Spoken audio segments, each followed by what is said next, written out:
Hey, what it do? Ahoy, hoy. What's up? Just watching Rory.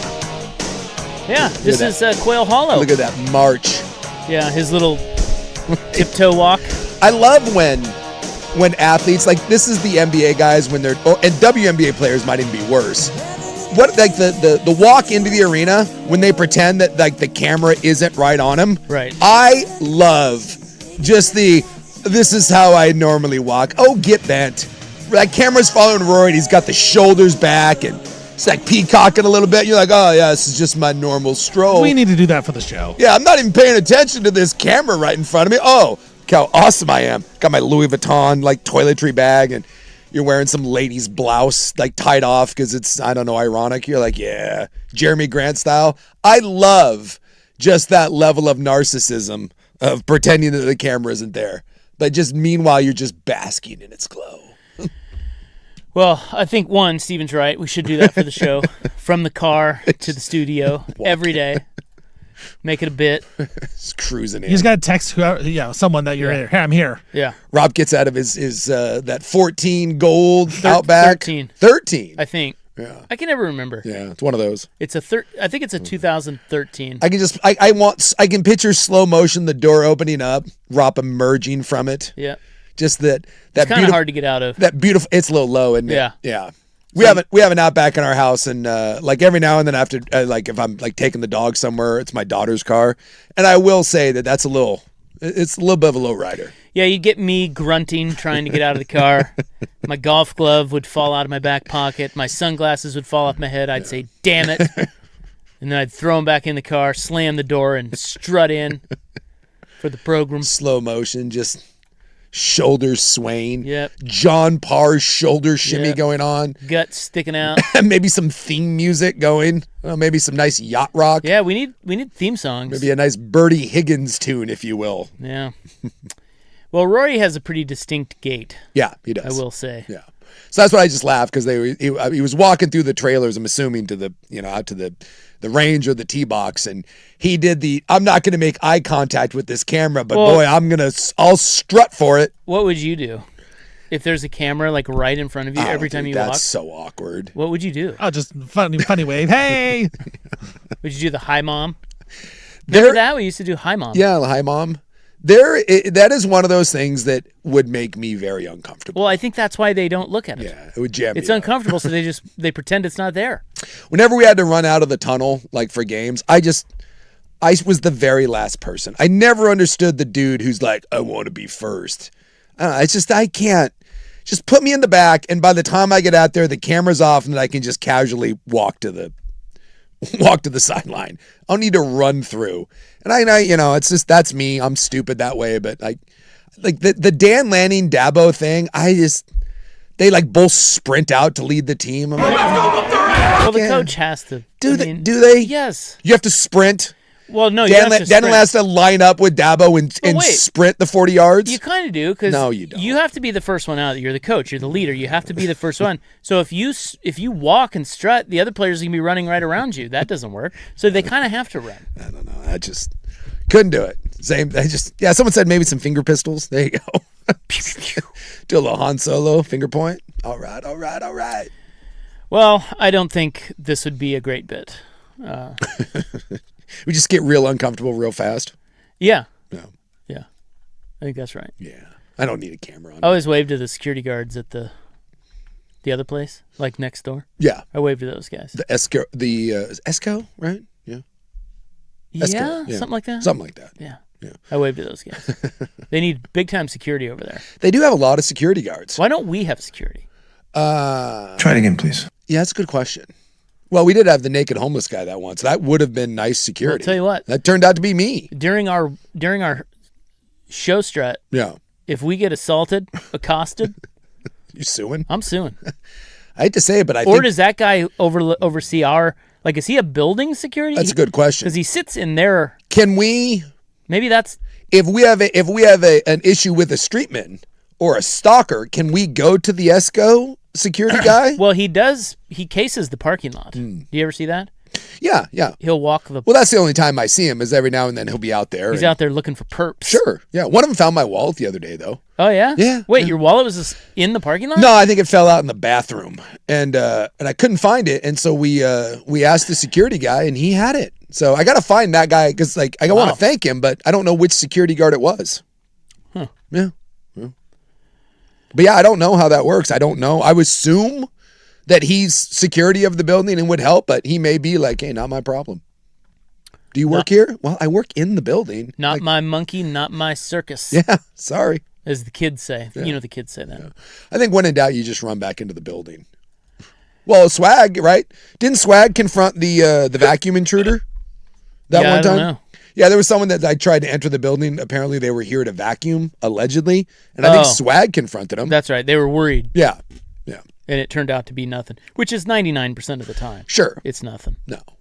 Well, I mean, it is a little sticky situation. If you actually had an emergency, what would you do? I'm going to start packing. Would you just, I mean, you can't even barricade the door because there's a big window there. Yeah, we're kind of. Yeah, I mean, you can't, I don't know what you would. Yeah, we're dead. I don't know what you do. I mean, I guess maybe you just, yeah, you do barricade the door and then you kind of hide behind the desk or something. I don't know. I think that's a bit of a sticky wicket there. Part of my show strut from the car to the stewed Yeah. is going to be me popping the back of my 2013 or 14 one of those. Subaru. How about this late model Subaru? And loading up my backpack with my heat. Just in case. Just in case. Strapping up. Yeah. Boy, I'll tell you what. Everyday gun guy. That's a vibe. Hey, you never know. You never know. Hey, look, I told The you this. gravy seals. It's always some fat guy too that can't run, but he's like, just in case. There was a guy down here. I was exchanging some golf goods. Yeah. With somebody the other day in our parking lot. Oh, you doing like a Facebook Marketplace sort of thing? No. No. I just bought a thing and. But did you know him? Yeah. Oh. Yeah, you know him too. Oh. He was here. Okay, I thought you were I'm just talking. not going to name him. Yeah, I just thought you were talking about some sort of random. Yeah, I thought you No, were doing no, like no. a stranger, which it Well, happens. I did see that. Yeah. That actually happened the other day. It was that some guy was selling clearly selling his click gear Yeah. to somebody, and they met here. Well, a lot of times, yeah, you want to meet like in a Yeah, you don't want in him a to- public parking, I don't want you at my house. No, Get out of here. no, it's to get.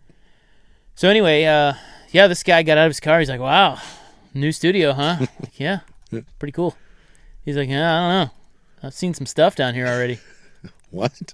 Well, yeah, he was kind of scared. Oh, yeah. Well, I mean, He's like, "Look, this is pretty wild." I'm like, yeah, we got it's mean streets, bro. yeah, we got an encampment right here, but You got to be tough. yeah, we haven't had too many. I mean, we had the naked guy in the parking lot the one time, but other than that, We had a few guys sleeping on our stoop. yeah, we had that guy, and he had the weird black feet hand thing going on, which I still don't know what that is.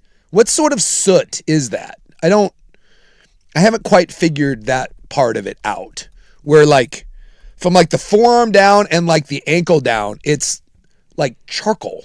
Like what do you?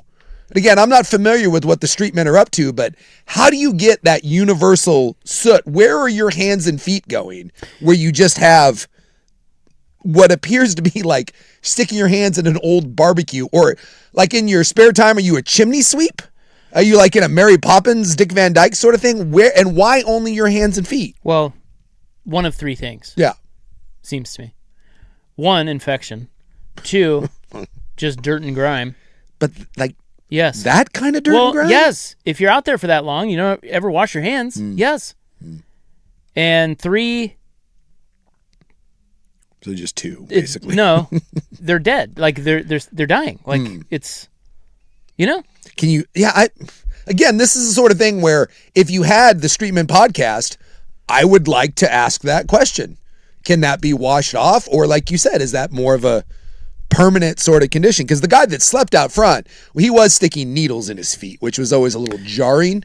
well, my neighbor. But he had the soot hands and feet, and I always was like, "What is that?" Yeah, I think I always think it's like dirt and grime, Yeah. but maybe an infection or just like their body shutting down like slowly. I don't know. I'm not a doctor. I don't know if you know this. I'm not a doctor. Do However, you play one on TV? my neighbor, who was neighbor is? not homeless, he was an upholster, and his leg went septic. That's how he died. Eee. But I saw his leg before it got really bad. Was it like the Alex Smith leg? It was like that. It was black, and it was like, I was like, ooh. So I feel like maybe it's a little bit of that. Maybe a little bit of that. Yeah. Just when I see it out there, it's always like it's a little bit jarring. But well, I'm sorry you had to see that. Yeah. Well, they're all gone now. I mean, like. Yeah, they got him out. Yeah. I remember we said they rolled a king size bed over there with bed frame and everything. Yeah. They were all just hanging out there. They had the dog. They're gone. They'll be back. Yeah. Yeah. I give it 2 weeks. Yeah. It's like a fun little. It's a rotational sort of thing. It's like a game of Twister. You just spin it, and then wherever it lands, you got to move, but you'll come back around. You always come. Look, red foot red, or right foot red, or in this case, maybe right foot black, always comes back around. You'll be back. Well, this is the Brad Boxberger opening prattle. Yes. Thank you. In prattle, we will. We've already prattled, to be honest. That was a nice prattle. Joey Harrington is coming on today at 5:30. I'd like to ask him about officiating. We're going to talk about NFL officials today. Yeah, we got a deal. The officials are back. Yeah, you knew we would. Oh, yeah. But dude, it's like a $20 billion league, and they're going to play with, Bush League officials? Yeah, come on, man. We looked at it like... Not happening. The amount of money that they were bickering over, and we did the math on it, it was like $2 million. Get a life, bro. Like, you make $20 billion, but you're going to hire MAC officials because you're unwilling to come to a deal on a $2 million dispute? It's like Jerry Jones' hooker and liquor bill, for God's sakes. I think the NFL can find it. So, I thought we'd get the Vrabel Rossini stuff out of the way in the opening prattle today, courtesy of Brad Boxberger, because it's a daily thing. And I think you wake up, and this is your reason for getting out of bed in the morning, is new Rossini Vrabel news. Yeah, and it's like kind of predictable. Yeah. It's all the layers of the onion are being peeled back in perfect order. Yeah. It does feel like it's a systematic. It is. And it's like this. It's like you can set your watch to it. Yeah. Now, the latest is they believe the internet is believed to have found the Mike Vrabel burner account. Oh. He's got the old burner, huh? Well, that's what they think. What is he disseminating from the burner Great account? question. Yeah. And you tell me if this should be a segment name. But he is going, if this isn't indeed him, he went by Mike Masters. I mean, come on. Look, Mike Masters is one of two things, and only two things. Well, I guess burner account. But Mike Masters is either an 80s wrestler that gets beat up and loses every match, like Hulk Hogan's opponent, like on a random Thursday night. And in this corner, from Tupelo, Mississippi, Mike Masters. Or that's a porn star. That's Mike Masters is 100%. That's either 80s squash wrestler or 80s porn star. Yeah, Mike Masters worked with John Holmes and like Christy Love back in the day. Old Mike Masters. You know what? The guy was a pro. That's what he was. So there is a professional. no proof that is Mike Vrabel. Yeah. However, shortly after Mike Masters went viral, and he has staunchly been defending Mike Vrabel, and I mean staunchly, on all threads. Yeah. Shockingly, the account was deleted.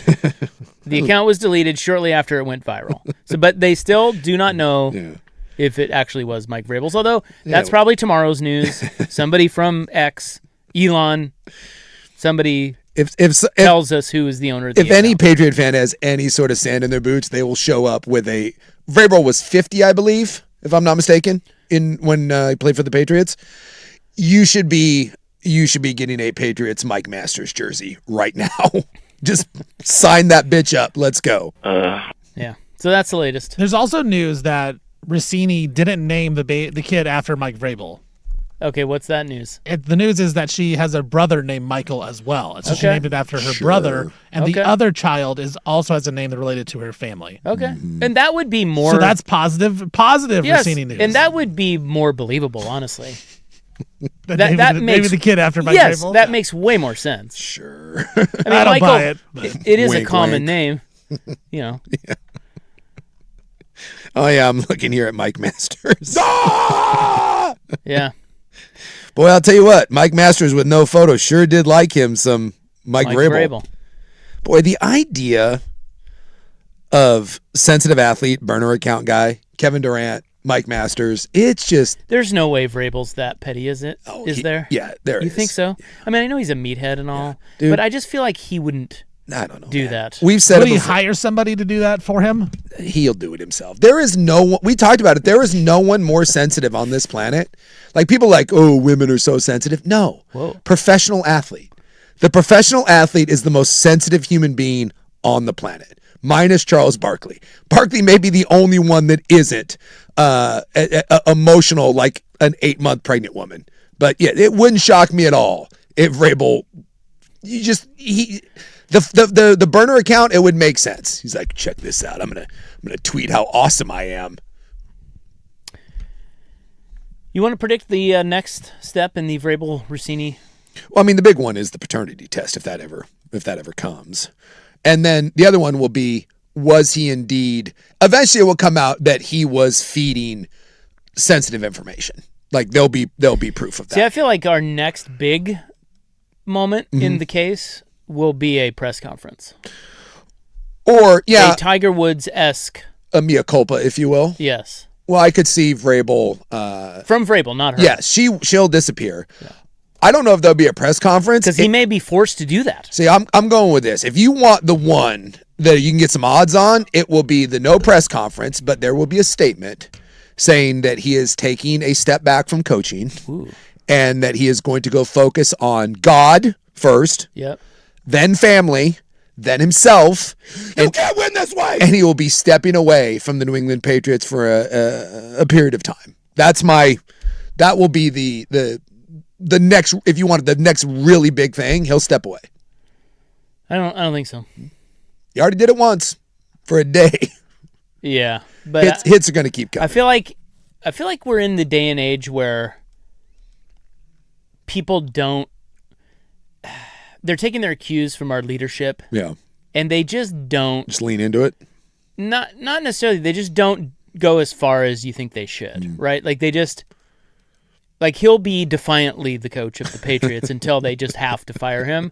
But I could see a press conference where he tries to, kind of convince the court of public opinion that he's working on himself and what I really maybe comes clean about the actual details of the relationship or, something like that. They were just friends. He should just, just friends. If he really wants to do it, what he should do is just go full Trump and lean into it and just deny the whole thing. Just be like, no, fake that's news. What she's done. Yeah, just deny the whole thing.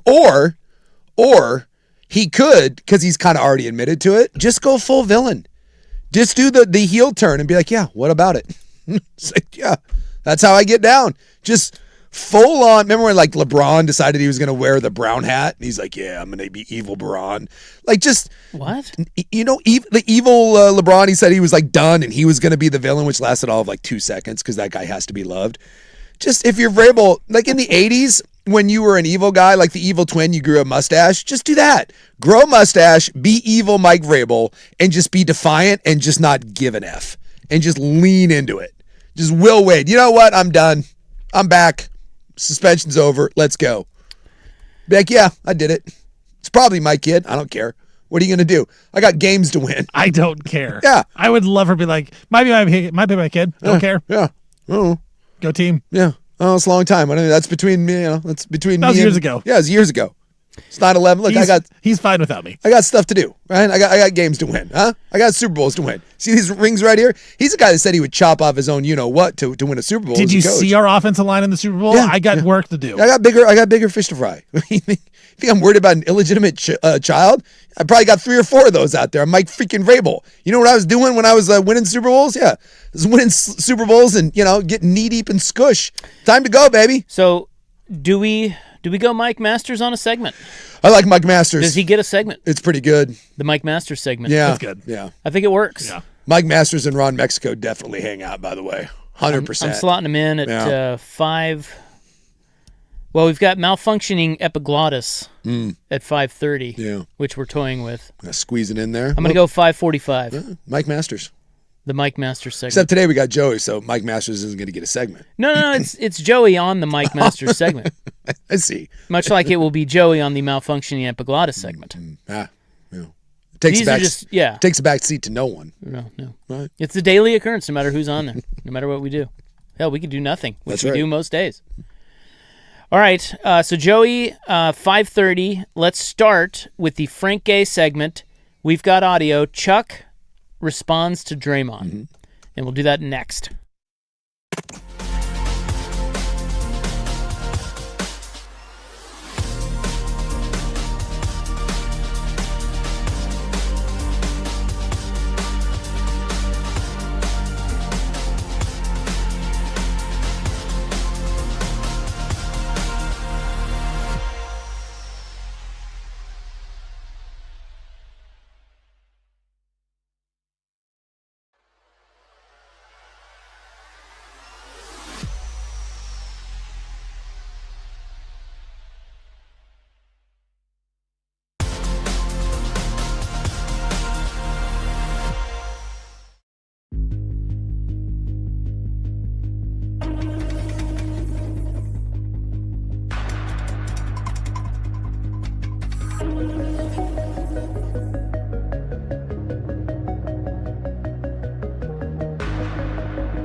Now, from the George McCoy and Warren Allen Sports Desk, a Sports Center update on the Fan Sports Network, 105.1 FM and 1080 AM.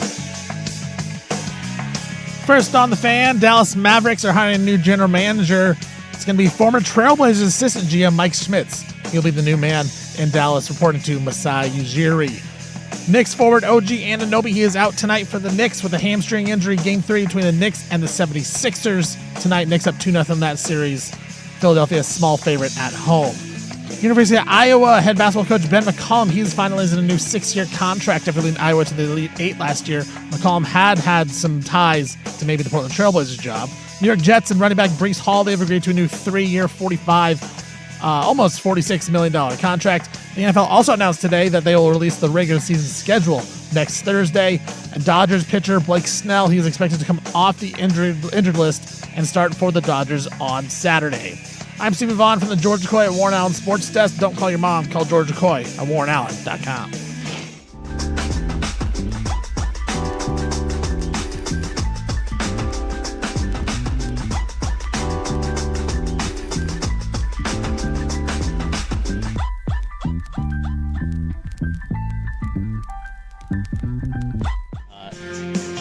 The following service is provided by Frank Gay. So, the other day, we were talking about Chuck. Maybe that was yesterday. I can never remember. It was yesterday. Was it yesterday? Mm-hmm. We played the audio of Draymond Green on Inside the NBA. Yep. And he took a shot, what he thought was maybe a funny jab at Chuck in Houston. Yeah, they were talking about, like, you know, the what the Warriors have going on, and Chuck just kind of pointed out, he goes, you don't win titles being old. He goes, basically, you've been in the play-in 4 years in a row, you guys are in your late 30s, like, you're not coming back. And Draymond took that and decided to fire back and say that Chuck was an embarrassment in Houston. Yeah, he said the goal is to never look like Chuck Charles in a Houston uniform. And then Kenny goes, what do you mean by that? He goes, you know what I mean. I saw that. Yeah. So Chuck did not say a thing on this segment. He just let it go.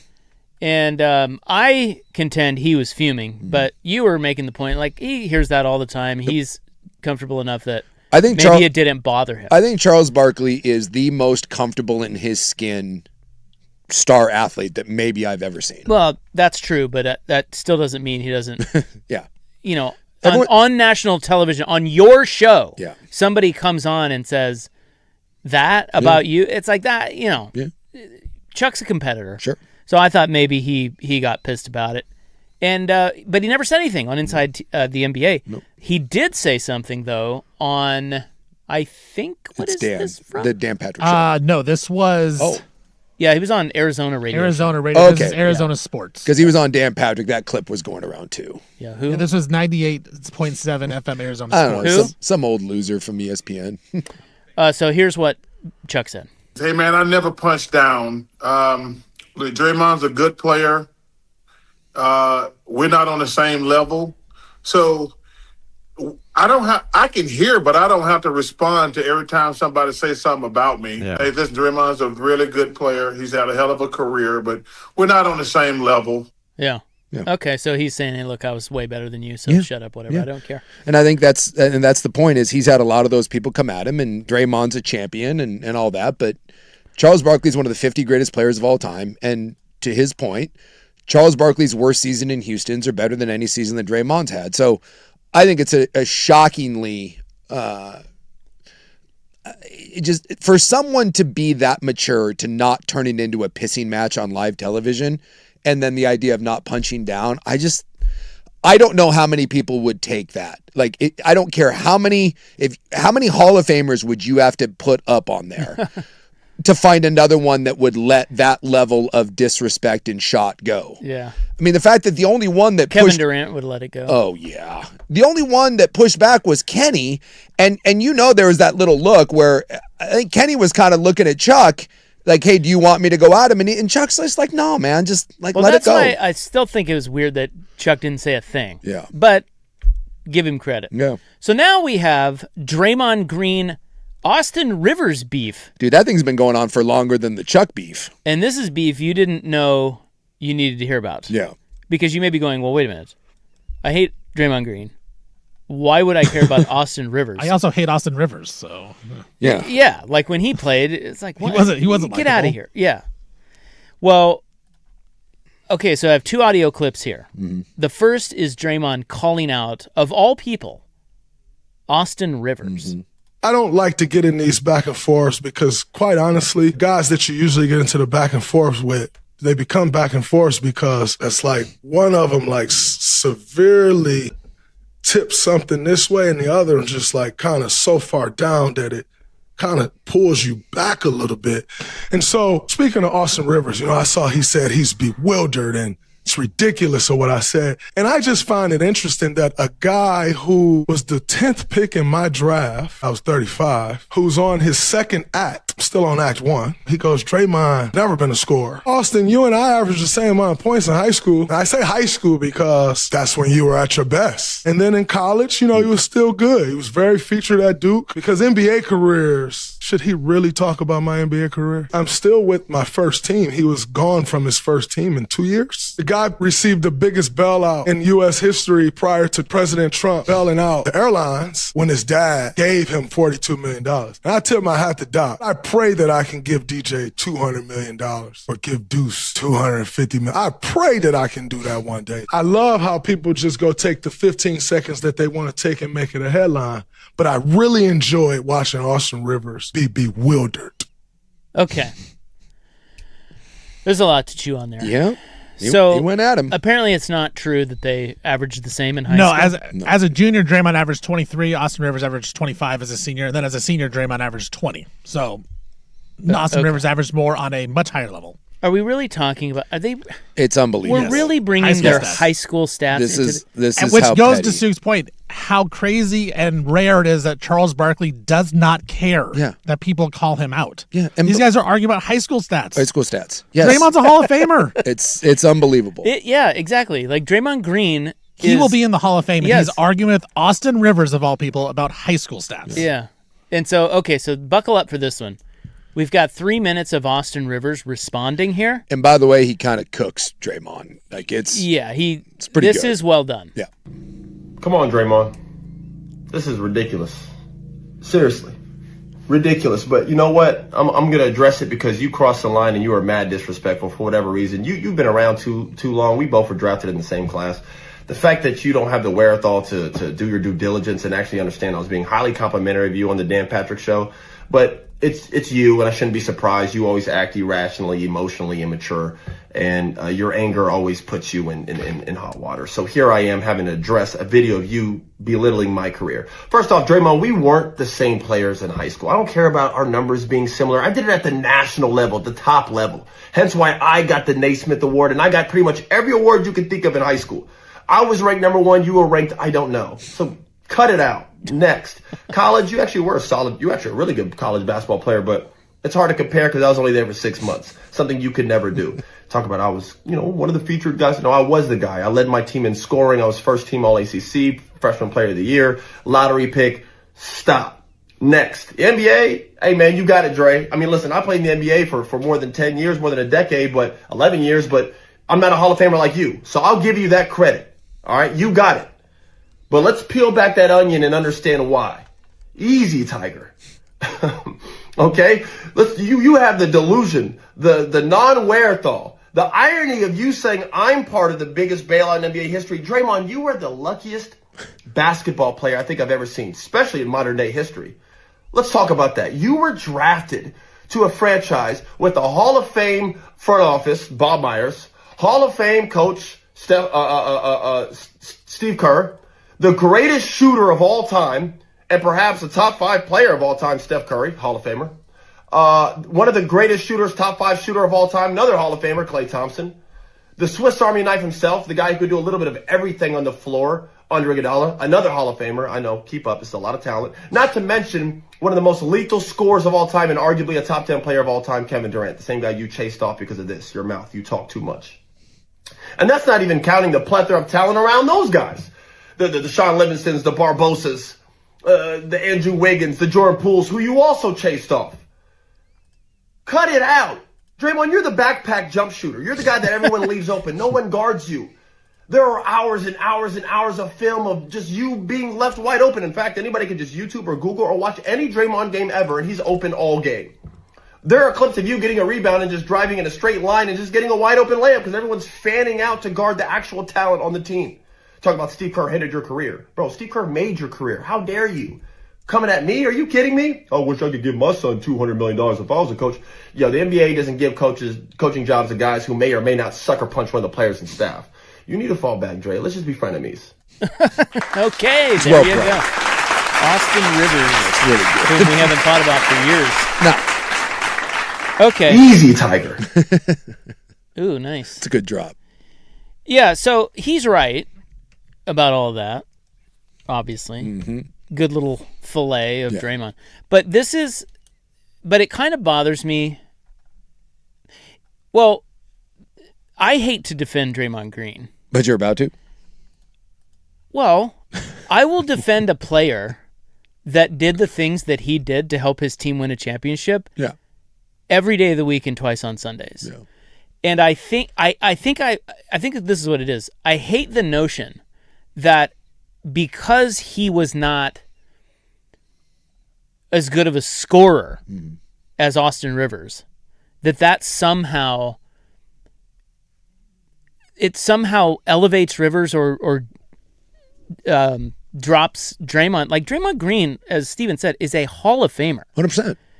And so reducing basketball to shooting, that's what bothers me. It's like if more NBA players, like maybe Austin Rivers, would realize how many things you can do to help your team win and how many things you can do to be a good teammate and win basketball games, I feel like the league would be a much better league, right? This goes back to culture. This is a great example of what we talked about being the biggest problem in the NBA is culture. Mm-hmm. The culture of points per game, shooting, and this argument right here is to me, it's kind of maddening for that very reason. Now, the Draymond Green being the butt of it is great because nobody likes Draymond Green, but I will defend Draymond Green in a sense that everything he said was right too. It's like, dude, Austin Rivers, you got to go back to high school to talk about Austin Rivers. Like, no one cares about Austin Rivers. Well, this is the age-old argument in sports.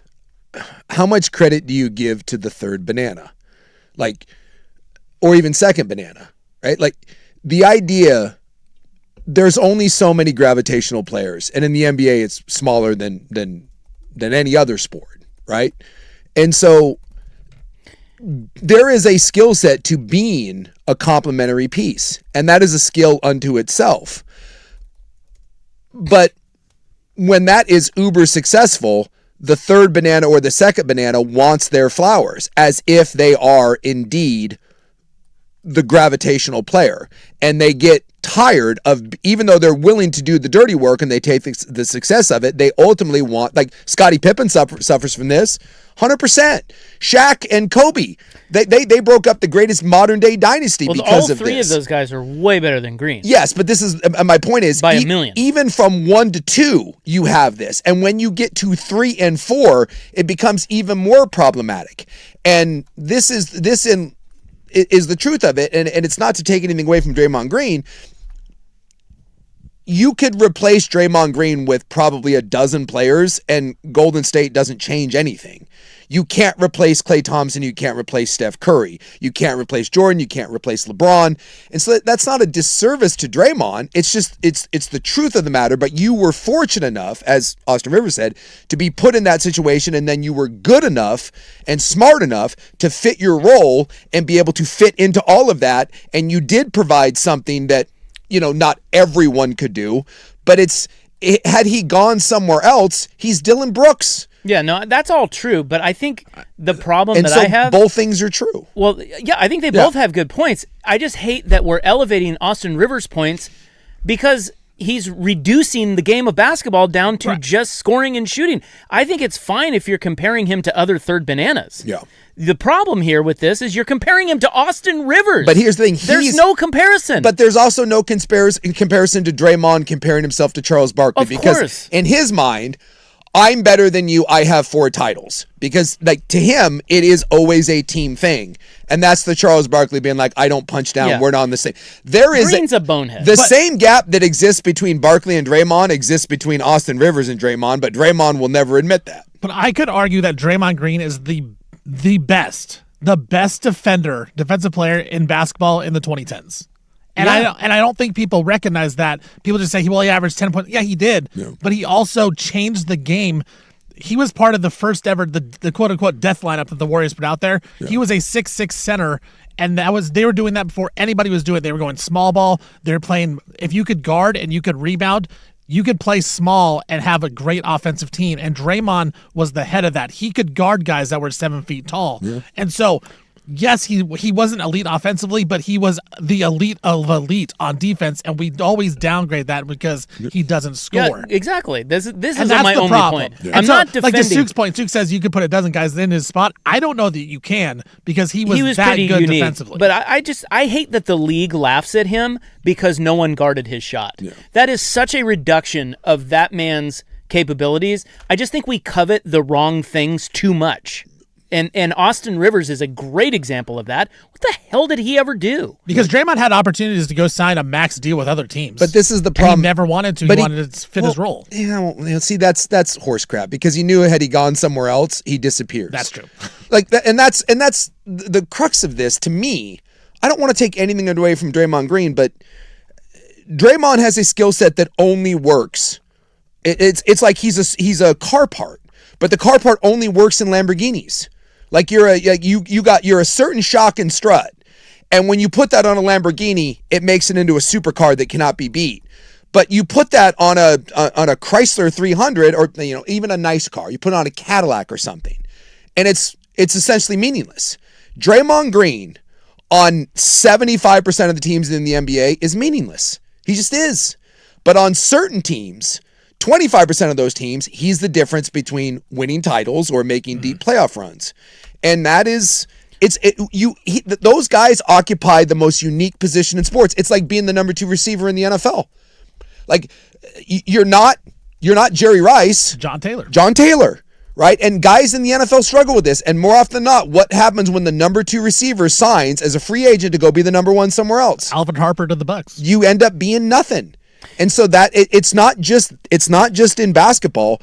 Being that guy that's a glue piece or the final piece, it's maybe the most challenging, but it's also the one that's easiest to fill. Right. And so I don't know what to do with guys like that. Well, and to your point, look at him now and how ineffective he is on this Warriors team because they aren't a championship team. Yeah. He's not effective. But nothing. When you put elite guys around him, they can win championships. All of that is true. I think we're saying two different things. Everything you say I agree with. But that being used as a slight against him is kind of dumb. Yeah. Coming from a guy who didn't do much in the league at all, except he had a jumper. Yeah. I hate that. That's the part that bothers me. Now, I'm done defending Draymond Green. He can go away and he should shut up. And by the way, he starts the whole thing with, "Oh, I hate doing this. I can't believe I'm doing this." He loves doing that. Yes. That's his whole bit. Yes. All right, coming up next, would you be this guy? That's the Frank Gay segment. Multnomah Mac is next on The Fan.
All right, the Points Gobbler is coming up next. And in it, guess who's venturing into a new sport? Oh, we're doing one of these, huh? Yes. Has that ever worked out? I mean, No. Ever in the history of man or sport? No. I mean, Well, I mean, Deion Sanders, yeah, Bo Bo Jackson, Yeah. Brian Jordan. Charlie Ward. Jordan actually did it better than others, although Ward made the switch after college. But yeah, so you know what? The Gobbler stands corrected. So the answer is yes. And it has worked. That right there, you want to talk about the greatest athletes of all time? That. Like, 100%. the ability to just be like, yeah, I could be a pro in this, but I'm going to be a pro in that. That's just silly. It makes you wonder how many guys like LeBron comes to mind. If he really put his mind to another sport, could he have played? Because I feel like he could have played football. He probably could have played anything. The only thing, like Kendrick Perkins got into this with, who was it? I don't know. It was like this week. He started yelling and screaming because, I don't know, he's angry and fat and diabetic. Wow. About how basketball players are more athletic than football players. And, this whole like, "Arr." And it's, basketball players are probably the greatest athletes on the planet. That big fat Yeah, thanks, Kendrick. The only thing about football, and this is what I don't know about LeBron, LeBron clearly is a tough guy. You don't get to play that many years in the NFL or in the NBA without being tough. But this is what I say about football versus the NBA versus, even hockey's got that too. Those are contact sports. The NFL is a violent collision sport. And if you can't handle being violently hit, you don't last. And I know LeBron can take bumps and hard fouls. There's a difference between that and someone breaking you in half. Like the level of physicality that you have to play with in the NFL, it's not for everybody. It sucks. It's one of the reasons I didn't like playing football that much. It hurts. And there's a difference between being my back and my knees are sore from running up and down the court in the NBA and then feeling what Trent Williams feels after a game. There's a reason why one can play back-to-back and one you can barely play after 6 days. So you think LeBron would like writhe around in pain like he always does when he does this all the time. So if he did it last night again. Exactly. So if you were to play in the NFL, that doesn't work. Also, there's some guys that are just too tall. If you're 6'9", there's limited positions that you can play. You will get broken in half. If you're 6'9" and you're going over the middle, you will get ripped in half by a heat-seeking missile. He would have to be a D-end or like an offensive tackle. What if he were a great soccer player? Yeah, like he could be the great goalie. I would assume he'd be the greatest goalie of all time. And this is where Kendrick, I will defend him. Football is the least skilled sport in the world, which means if you are a great athlete, you can in a short time become an elite football player. And that doesn't exist anywhere else. If you're a great athlete, we can't put a ball in your hand and then a year later you be in the NBA. Soccer, baseball, certainly not. Hockey, you certainly can't do that. But in the NFL, I mean, hell, we had a guy who's never played football. I think he's from Nigeria. He got drafted this year and he's never played football. But he's like 6'7", he's 300 pounds, and he runs like 4'6". So they were like, yeah, maybe. Jordan Mailata was that way. So that is the difference, is if you gave me a great athlete in a short time, I can turn him into a football player. You can't do that in any other sport. Football is just about being big, strong, fast, and being able to handle the rigors of the game. Every other sport that's professional is a specific, unique skill set that you have to hone over years and years and thousands of hours. That's why football is not the athletic endeavor that golf, baseball, anything. That those all have harder skill sets than just big physical monster that's a good athlete and we can mold him into something. Well, there's your Molten Mama Mac. There you go. We blew through it. Thank you. So now we have two things in the Points Gobbler. Guess who's venturing into a new sport? But up next, would you be this guy? And I'm going to pay you $50,000 to do it. Then yes. I don't know that you would. Or maybe you would. Yeah. Like when Jimmy Johnson was hawking boner pills. That was weird. Why was that weird? Yeah. What's so weird about You really that? want to be like, I'm Jimmy Johnson. I take Extends. I don't think he cared. It's a little strange. They paid him a lot of money. Well, there you go. Yeah, there you go. I'd do that too for that kind of money. Yeah, they offering or? Yeah, I'm available for that. Sprague was chewing it and doing it. Yeah. He was doing that. So we'll be right back on The Fan.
Now, from the George McCoy and Warren Allen Sports Desk, a Sports Center update on the Fan Sports Network, 105.1 FM and 1080 AM.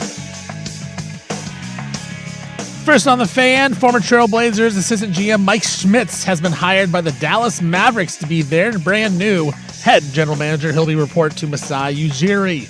OG Anunoby, he is out tonight for the New York Knicks as they take on the 76ers in Game 3. Knicks up 2-0 in that series. Philly a 3.5-point home favorite. Later on, Spurs taking on the T-Wolves. That series tied at 1. Spurs 5.5-point favorites on the road.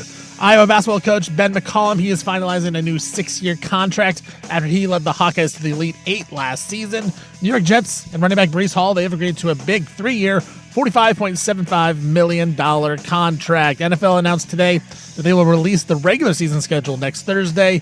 And Dodgers pitcher Blake Snell, he is expected to come off the injury list and start for the Dodgers tomorrow on Saturday. I'm Stephen Vaughn from the George McCoy at Warren Allen Sports Desk. Don't call your mom. Call George McCoy at warrenallen.com.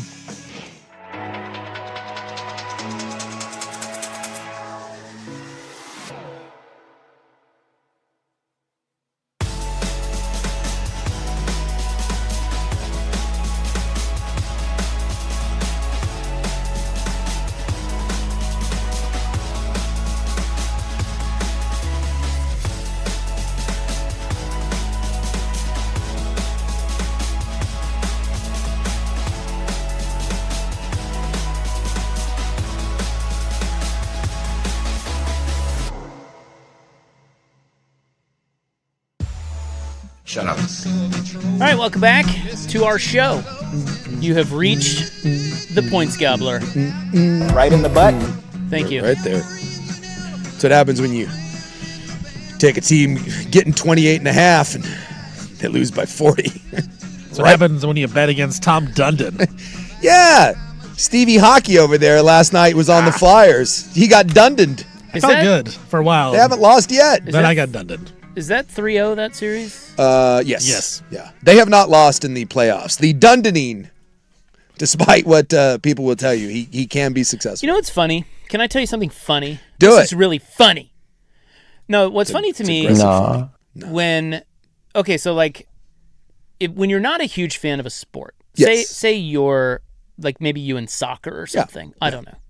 You don't really follow it that closely. Yeah, you're just kind of, But then the playoffs come around and you start to kind of follow it and you start to listen to what people are saying. Mm-hmm.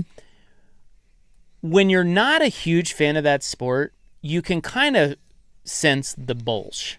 Oh, yeah. You know, I like think I know where way you're going with way that. more so than when you're in it and you really know the sport and you're like, oh, well, I can see where they're coming from on that, but I don't agree with it or whatever. Yeah. So in hockey, what I've noticed is no one's talking about Carolina. No, Like they're just everyone's saying that it's going to be either Minnesota. Yeah, I think you even said this. Was it Minnesota? Minnesota and Colorado. Colorado. And Colorado is kicking the hell out of them right now. Right. And so Colorado, it's like all I keep hearing about is Colorado. Yep. And why is no one talking about Carolina, who has yet to lose in the playoffs? I don't know, because Or my Sabres. well, Colorado has yet to lose either. I mean, they're both undefeated, but one is being talked about way differently Yes, than the other one. that's what I mean. And Carolina is a number 1 seed. I think Carolina has not. I'm trying to like who I would equate them to. They've been the team that just continually disappoints in the postseason, and Right. so people kind of are like, well, prove it. I just think And every yet year is they're- different. They're kind of proving it this year. They've won Yeah. 7 straight games. It's so weird. Like Yeah. when you really step back from it, like you're not really into it, and you just listen. It's kind of absurd. Sports media is absurd, It really is. and I hate to be a part of it. But It's fun. here we are. Yeah. Well, yeah, and we're not really. No. We're just throwing crap against the wall here. We're not what you would call insiders. Come on, man. Rob did not talk to 3 GMs this morning, and then Speak for yourself. Speak for yourself. I sure did. Oh, Fella. I'm sorry. I'll have my findings later. I was talking to 4 executives today, and they were telling me about the Carolina Hurricanes, and then called down to my Golden Knights guy, and he was talking to me about the Knights. I will disseminate my insider NHL conversations with GMs this morning in the malfunctioning epiglottis segment at 5:27. Well, you already know this then, but your Sabres do try to go a 2-0 lead on Carolina, or not Carolina, but the Canadiens. Now, some of this may be fueled by the fact that I have futures tickets on both the Sabres and the Hurricanes, but and Colorado scares me now. But it's just funny to listen to the experts, so-called experts, and how they talk so much differently about these teams. Meanwhile, Carolina is quietly going about their business, and owned by Tom Dundon, by the way. The Dundonine. But your Sabres could play your Fighting Dundons in the conference finals. I know. I got a good setup. I got a nice little money filter all the way to the finals, bro. I am terrified because my least favorite hockey team in the world is the Colorado Avalanche. Yeah, who likes them? People from Colorado, and they are really good. Like, I had hopes that Minnesota, I got a soft spot for Minnesota. I thought Minnesota could give them a series, and so far it is just Colorado is scoring at will, and Nathan McKinnon has decided to be the best player in the world, and it's scary good right now. All right, the points gobbler, two things we'll get to here. The first, would you be this guy? And I am going to pay you $50,000 US for this. This is Fox Sports and Fox One, along with Indeed, so it's a sponsor-driven thing. Okay. They have launched a nationwide search for one person to fill the role of Fox One Chief World Cup Watcher. Oh, I did see something about this. I didn't click through it, but yeah, like you sit and watch like World Cup games? Every game. Oh, God. So the selected candidate will be paid $50,000 to watch all 104 matches over 39 days from June 11 through July 19. Dude, that is a lot. The matches will be streamed live in 4K on Fox One. The job will take place in a custom-built viewing space located in the heart of Times Square in New York City.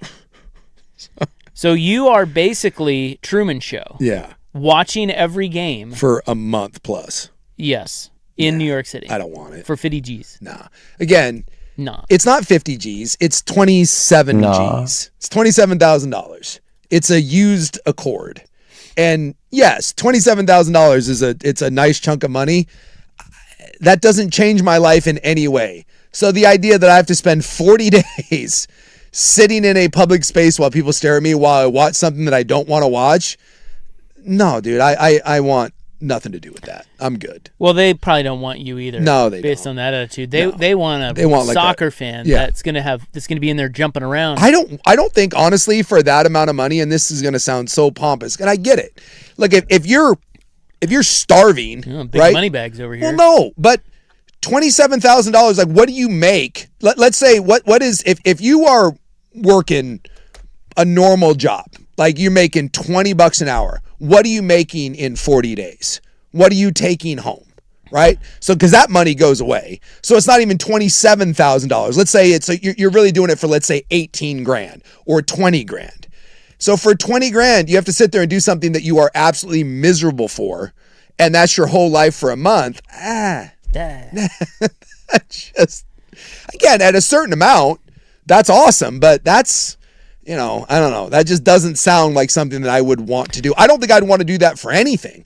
I wouldn't want to watch hockey playoffs every game for 40 days, and that's all I do is sit in a box while people stare at me. That sounds awful. It's a lot of hockey. Yeah, How long before you just forget everyone staring at you?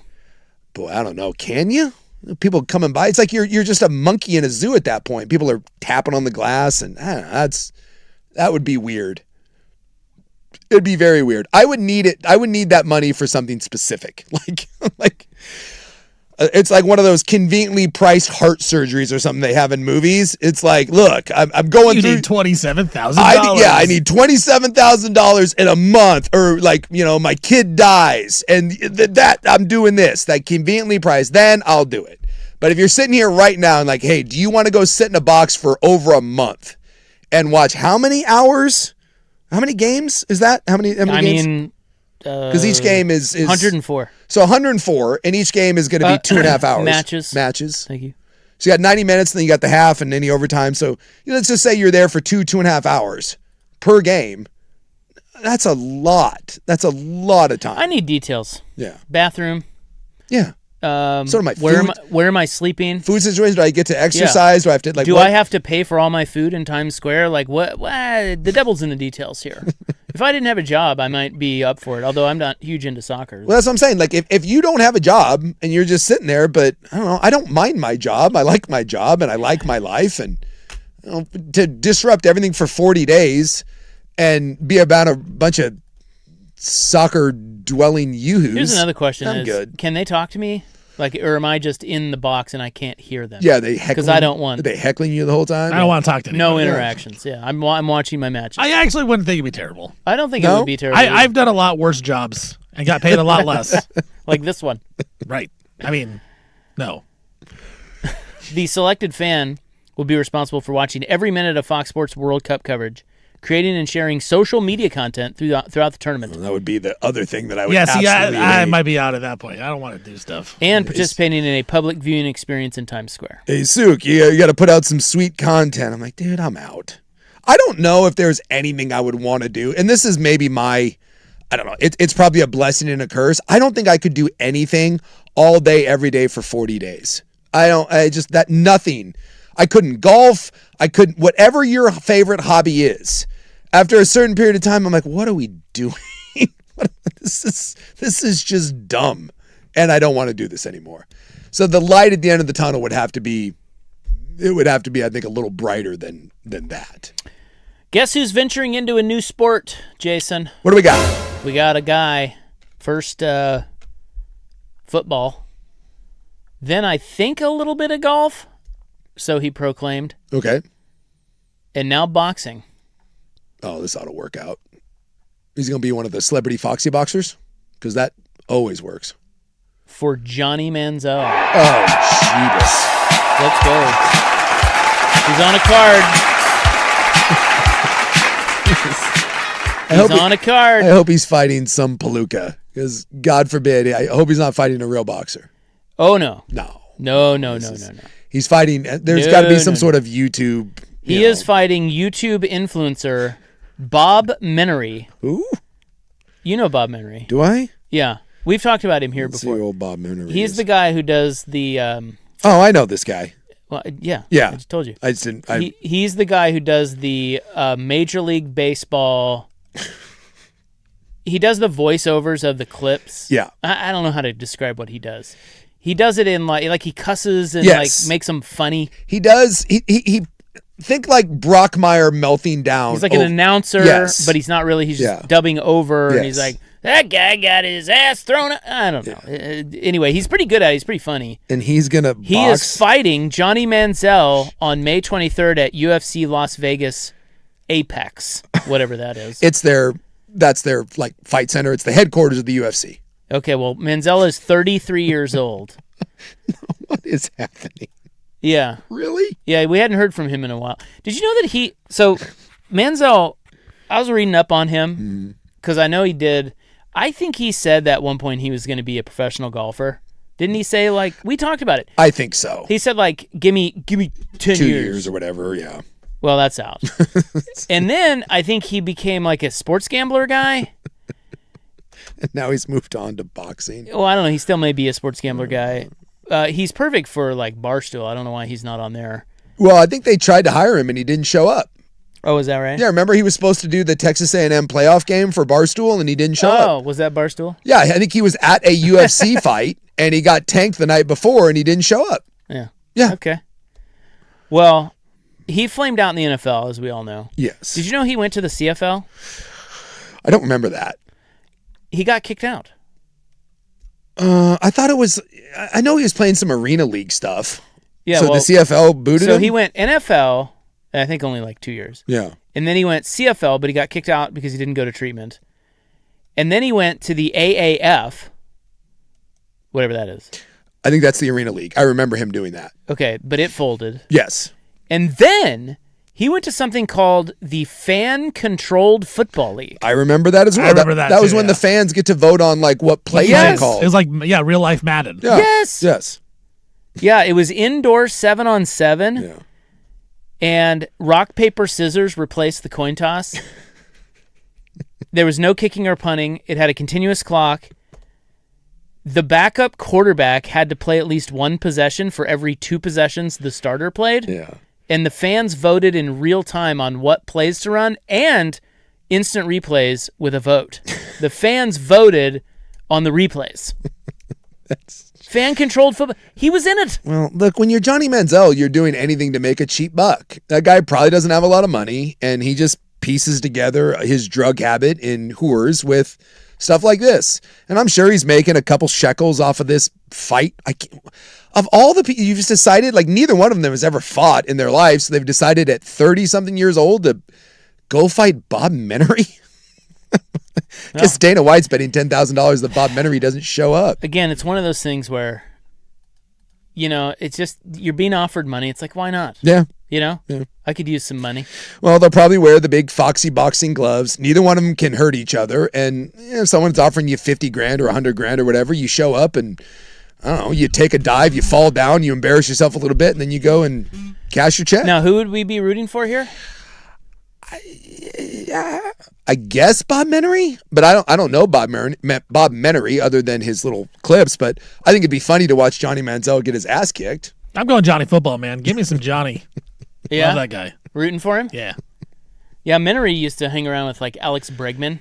Did he? A little bit of a douche off there. Oh, well, it's a douche. Yeah, I mean, it's a douche off, guys. It's a douche off. Well, that's why he's fighting Johnny Manziel. Not a douche. I mean, it is kind of sad that like the celebrity fighting world is like this is like people think this is like real. But people would rather watch this than just they would fights. They would, and it's so stupid. You know what the greatest? I'll go to my grave. The greatest celebrity boxing match. Now I don't watch a lot of these, but this one caught my attention. Mm-hmm. It was when Manute Bol. I remember that. Fought Refrigerator Perry. And Manute Bol won. Yes. Yeah. He had like 104-inch reach. Perry couldn't even move. Well, Perry, like that's the thing. If you've never fought or boxed before, we see this sometimes when people come into the gym and they're like, yeah, I've been in a lot of street fights. I see red and I start swinging. And then after about 20 seconds, they're all like this. And then they realize when you're tired, you can't throw punches. Well, that was Kimbo Slice back in the day. Remember, he just fight people on the street, then they tried to make him a real fighter, and he sucked. Oh, that's right. It's quite Rest hilarious. in peace, yeah, Kimbo by the Slice. way. Isn't he dead? Yeah, he's dead. You got baby nuts. There's nothing better than the unearned confidence walking into a combat gym. It's like, I got this. I don't really need technique. Yeah, I've been in a lot of street fights. Kind of a badass. That's Johnny Manziel. He's like, yeah, I got in a fight once in college. Sure, I can handle myself. This ought to be good. And yet people will watch it. May 23rd. Yeah. I mean, Bob Menery, though, like, I don't. He won't be there. Yeah. This is what Patrick Mahomes' dad supposed he was going to fight John Rocker. That didn't happen. Really? Yeah, you remember that? No. Yeah, they were promoting it, and then Mahomes' dad was like, oh, maybe not. Because didn't Rocker called someone out? Yeah, well, I think there was some beef. Rocker had a street. It was a rapper who was wearing a Chiefs jersey, and he ran into John Rocker on the street, and it got weird because Rocker's, well, a racist and a bigot. Yeah. And I think that's what started it all. Well, and they played together back in the day, I guess, and they hated each other. And Rocker and Mahomes? Yeah, Mahomes. They were on the same team or something. I think it might have been when they were with the... Yeah, there was an altercation where they were filmed together, and they were yelling at each other in New Orleans, then Rocker threw a drink at Mahomes. Yeah. Oh, so maybe it wasn't a rap. Why am I thinking of a rapper? I don't know. But yeah, they were scheduled to fight, and then Mahomes' dad like backed out of it. And supposedly his son was like, Dad, don't do this. And they just... Well, you can watch Johnny Manziel versus Bob Menery on May 23rd, UFC Vegas, Apex, whatever. The influencer boxing thing is a real thing, but like Andrew Tate did this, and Andrew Tate he's like the alpha male of the world, and then he got in a ring, and it turns out he's the worst fighter of all time. Like watching him fight was the most embarrassing thing, and then he got like knocked out by. Like a dude, I think he's like a gay influencer that Andrew Tate was like making fun of. And the dude like foxy boxed him and like knocked him out. And then you're like, oh crap. It's like, it kind of burst the bubble a little bit, but people watch. People want to see non-fighters get their face punched in, especially when you're kind of a douche. So you're still an idiotic moron. Maybe people will watch this. All right, coming up next, that is, by the way, the points gobbler for today. We've got to move on to In the News. Buckle up. for a major closure. Next on The Fan.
Now, from the George McCoy at Warren Allen Sports Desk, a Sports Center update on the Fan Sports Network, 105.1 FM and 1080 AM.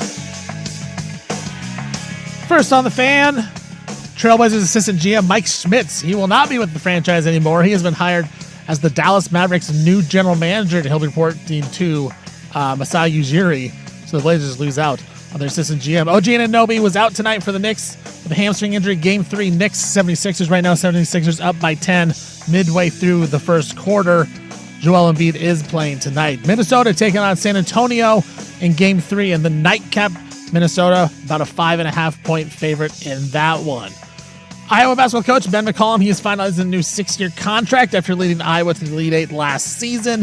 WNBA season kicks off tonight. Portland Fire, they will start their season tomorrow against Chicago at home. New York Jets and running back Breece Hall have agreed to a 3-year, $45.75 million contract. NFL announced today that they will release the regular season schedule next week on Thursday. And Blake Snell, he's expected to come off the injured list and start for the Dodgers tomorrow on Saturday. I'm Stephen Vaughn from the George McCoy at Warren Allen Sports Desk. Don't call your mom. Call George McCoy at WarrenAllen.com.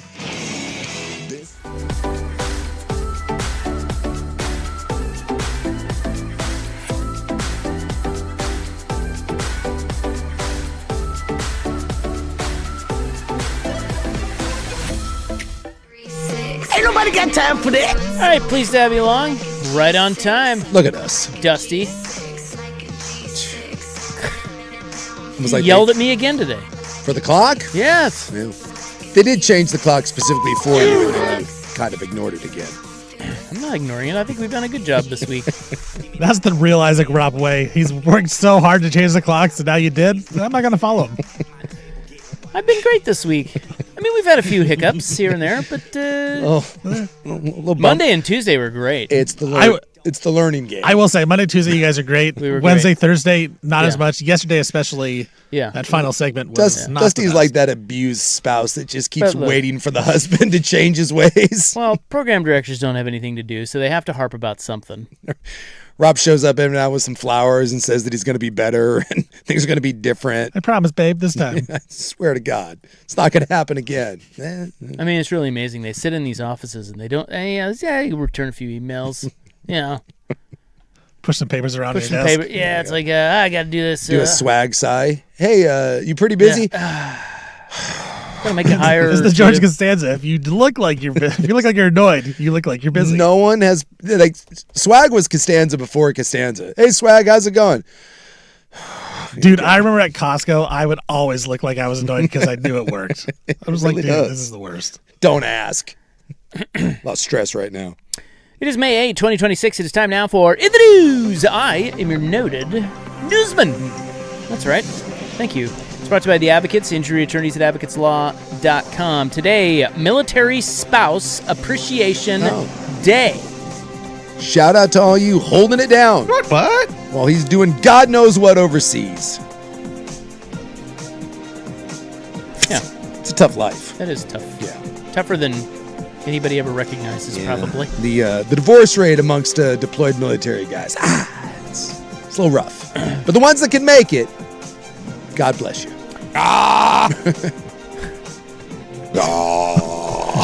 Got a buddy of mine that went through that a couple times. It's rough. It's rough when you come home to find out, maybe the baby timelines don't quite match up. Wait a minute. I want a 6-foot guy with a 6-inch penis that makes $600,000. It is also National Have a Coke Day. I know Steven will. I'd like a Coke Zero. Big Coke guy. Hell yeah, let's get one out. I couldn't tell you the last time I drank a regular soda. I don't think I could get through a full soda. Yeah. It's too... Well, now that sugary. there's so many good 0-calorie sodas, it's like when the idea of drinking a regular one, I'm like, why? The other ones taste just as good, and you're not getting 60 grams of sugar in your body. Your teeth are absolutely coated with just slime. So the Portland Fire's home opener is tomorrow. Did you get your jersey? Did you get your jersey? No, they haven't sent me one yet. They released the new alternate jersey. I love Saw it. that, yeah. Was it the Fierce jersey? I don't know. There was like some sort of. It was an aggressive name.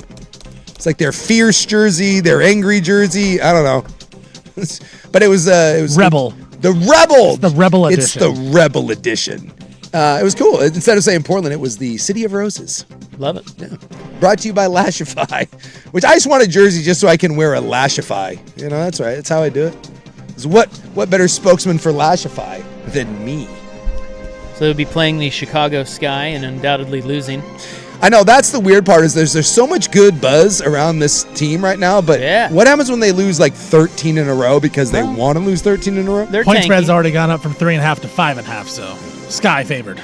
I think it's kind of fun that everybody knows. I think you lay the points with the Sky. I know. Yeah. Everybody knows they're tanking, and yet we're going to get in there and we're going to cheer on those girls out there. Dude, they traded for an assistant golf shop manager. Yep. Like, that's right. Their number one pick, they were like, he's not kidding, by the way. No, that happened. That's true. Yes. So we all know the bit. Yeah. We get it. Yeah. Hopefully they get, who's the girl? Juju. Actually, Smith or Zhang Ji. Or Zhang Ji. Juju or Juju? Juju. Juju. Do we want Juju or Juju? Juju or Juju? What? Which one do you want? Well, look, I think everyone, you should want Juju, but I'm not going to lie. Now some people are saying 7.5. I've gotten everything from 7.3 to 7.5. And while she can't move, damn it, I want her. Zhang Jiyu at 7.5 is a beast in the middle. Let's go. The fire drill is on. The fire drill is in full effect. Dare I say the Chinese fire drill. Now listen, I don't want to... Let's go. I'm a Portland Fire homer, as you know. Yes. But could we make some money if we go against Portland, if we just bet against them every game? I think there's some value. Do we need to start this? We'll see. We were talking off the air. Stephen may be playing around with some WNBA. Are you going to be? I will be on the Chicago Sky. I can tell you that. Now, are we going money line or Chicago? No, they're favored. So. Well, I know, but you're not. So you're doing points? Yeah, I'll lay points. I think Chicago's is pretty decent. They got your girl Skylar Diggins on their team. Ooh, I like me some Skylar Diggins. Look, the Fire got some bets on their team this year. Fire are going to lose, and they're going to lose a lot by a lot. They're leaning into this. Look, they're not. Well, I will say their preseason games they haven't been blown out, have they? Well, they've lost both. Well, I know, but I think they were pretty close. Preseason, Rob. Well, hey, it matters. Does it? No, but there were 13,000 people there. Yeah, that's pretty cool. Oh, they're gonna pack. It's not certain if they're going to see a good product on the floor, but they're not trying to put a good product. Exactly. Right. The win total's like 11.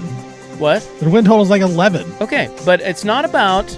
It's just about cheering on the girls on the floor. Right. That's right. They're going to be trying their little asses off.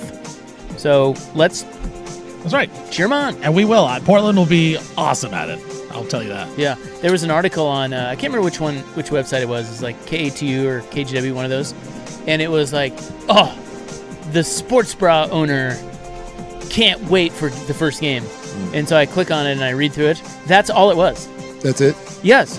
Imagine having a relationship with the media where they will put a story out of you being excited about the game. I want local radio funny man excited about the game. By the way, they've lost by 10 and 11.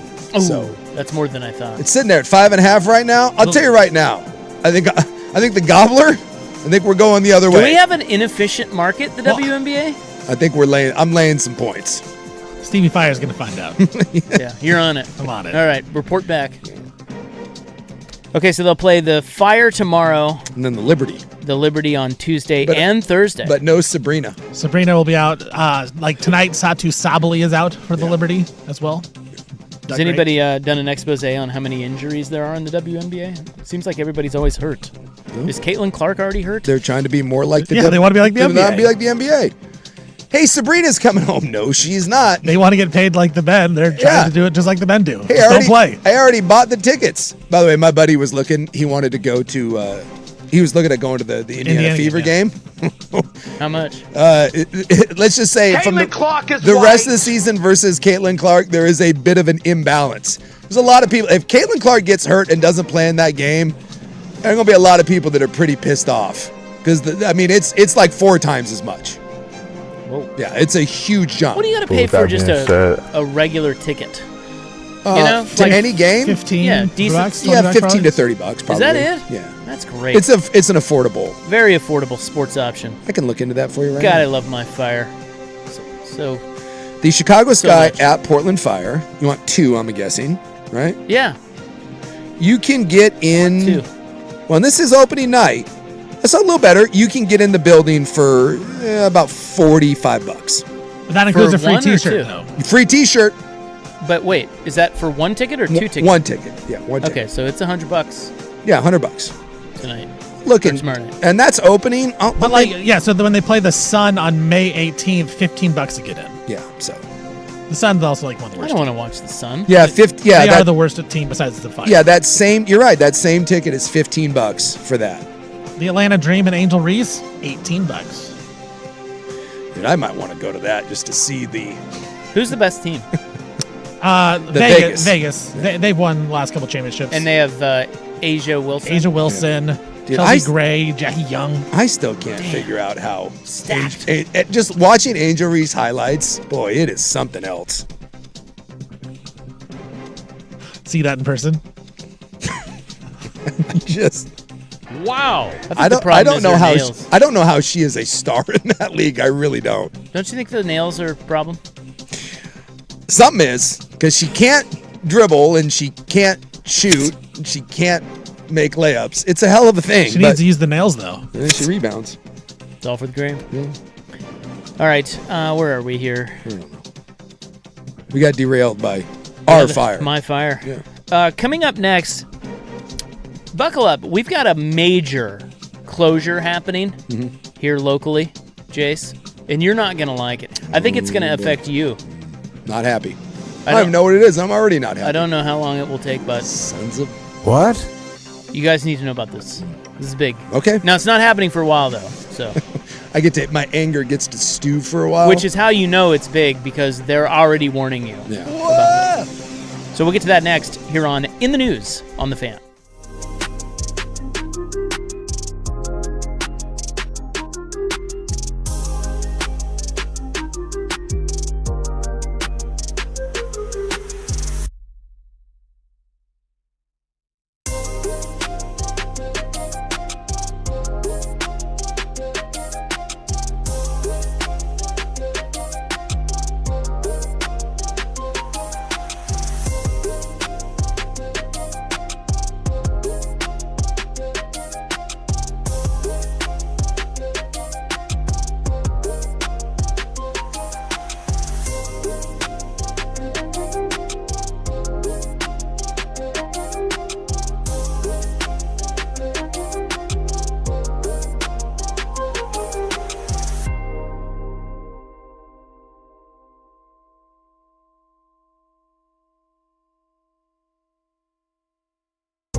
right, this is In the News for May 8, 2026. I am your noted newsman, and we have news contributor Jason Skukanik over there. Ready to be outraged over this closure for no reason, but I'm ready. Let's go. Okay. What are we closing and why? We're closing I-5. Well, that ought to be good. Yeah, never good. Yeah. But, I-5 needs some work from time to time. Well, it needs a new bridge. You got an extra $18 billion laying around? What part of I-5? Are we doing the bridge or the... So all southbound lanes, so this would affect you. Coming in. Because Suk lives in Vancouver, as many of you do. All southbound lanes of Interstate 5 through Portland's Rose Quarter will close starting September 11th as crews conduct major repairs and safety upgrades along a 2-mile stretch. Dude, that is going to be awful. Because that choke point already is terrible. Yeah. Dude, that thing is going to snarl traffic. Yeah, that'll be rough. Because everyone's going to try to go around it, which just means just everything else is going to be jammed up as well. The Oregon Department of Transportation, your friends at ODOT, Oh, I love my ODOTs. said construction crews will be working 24 hours a day during the closure, which is expected to cause significant delays and unpredictable travel times across the entire city. Yeah. And it says construction could last up to 5 weeks. Yee. All other southbound I-5 traffic will be detoured to Interstate 405. Yeah. So that'll come right by us. And that'll screw me over. Because technically I would get off at the 405, but everyone now is going to have to get off the 405, which means getting over that bridge is going to be a slugfest. And they're saying for people like you, regional traffic, you're encouraged to use 205. Yeah, there's no way around it. This is going to just suck. For a month plus, this is going to be terrible. So drivers headed into downtown Portland can exit on North Broadway near the Moda Center. They estimate travel times near the project area could be 2 to 3 times longer than normal if drivers do not adjust their routines. Yeah. Congestion, of course, during peak commute hours could stretch as far north as Vancouver, Washington. Yep. The choke points in the city, Delta Park is really bad as you come to the bridge. The Rose Quarter might be the worst of them. Yeah. It's just that's a bottleneck right there. It is. It's just that and I don't know. I mean, there's nothing you can do. I mean, those roads need... All they're saying is plan ahead. Yep, buckle up. And that begins September 11th. Yeah. It's worse because, the BTJ drives down there to go to work in the morning, like during rush hour. Ew. I feel for her. That's going to be one of those, hey, honey, call work, tell them you're going remote for a while. Now to the hot dog cartels. Oh, with the hot dog cartels? Yeah, this is a problem. Just the people that sell, like, outside of games and whatnot? Yes. I love those people, by the way. Smells so... That may be a top, 10 smell for me, is going to or exiting a game, and they get the onions going on there. Oh yeah. That is a great smell. It's delightful. They have the dog with the sunglasses sitting there. It's just so good. So behind the wave of hot dog carts near sports stadiums up in Seattle, officials are citing organized operations and labor exploitation. Oh, we got the illegals up there hawking dogs, do we? Yes, there is a surge in unlicensed food carts being driven by multi-state networks skirting licensing rules and possibly exploiting its workers. Yeah, that doesn't surprise me at all. The hot dog cartels. Yeah. Well, look, most of the people that are working those, you got a real good idea of what's going on there. The surge, which began roughly a year ago, has dealt a severe blow to law-abiding street food businesses near Lumen Field, T-Mobile Park, and Climate Pledge Arena. Namoka Trice, who owns D's Dogs, D's Nuts, with her sister Betty, said she's lost 75% of her typical sales since the surge began. 75%? Yeah, that's rough. Why aren't they, how are they uncompetitive? Are they just being undersold? Probably price. Yeah, these little guys just set up with just the little, they have no overhead. It's just like a grill. I generally do feel bad. Like, if you're out there and you have to pay fees and taxes and all that, and someone's just coming up, that stinks.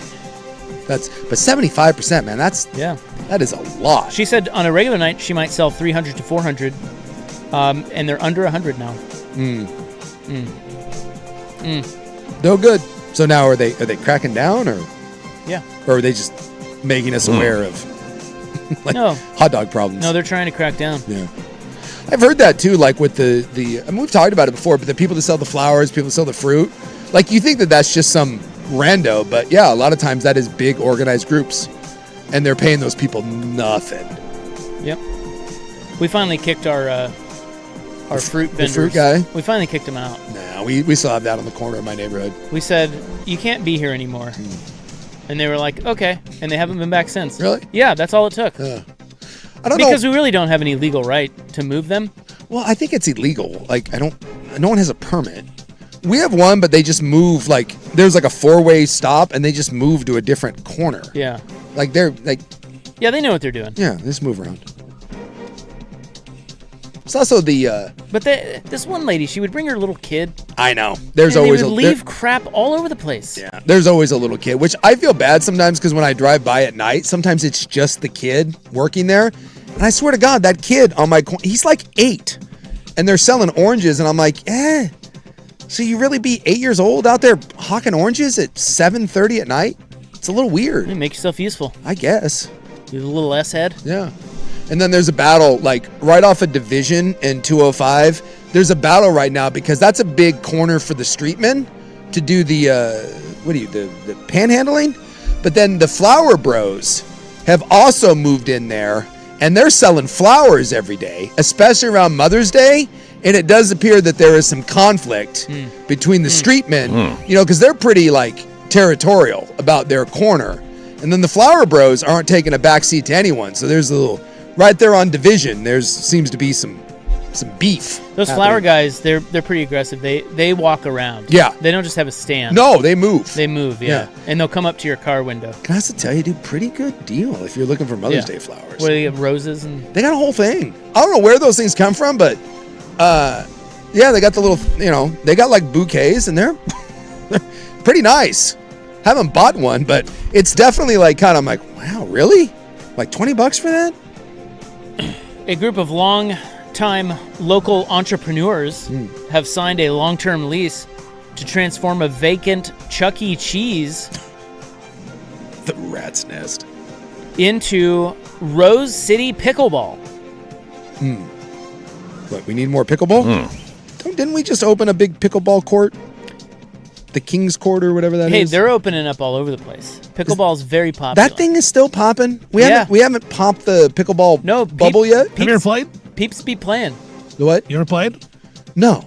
It's fun. I played once. Yeah, people like it. It was fun. I haven't heard much about it, so I kind of thought that like just like poker, it had its moment, and then like the bubble burst. That's still on the climb. We need more. Yeah, I mean, if you go to a park and they have tennis courts, people will just bring their own pickleball nets and play on the tennis courts. I've never been invited to play pickleball. I don't It's know. way more popular than tennis. Yeah. Well, tennis is hard. Yeah. So anyone can play pickleball, right? It's just like, the olds love it. Yeah, it's like badminton but lower. Right. Yeah. It's a fun little game though. Okay.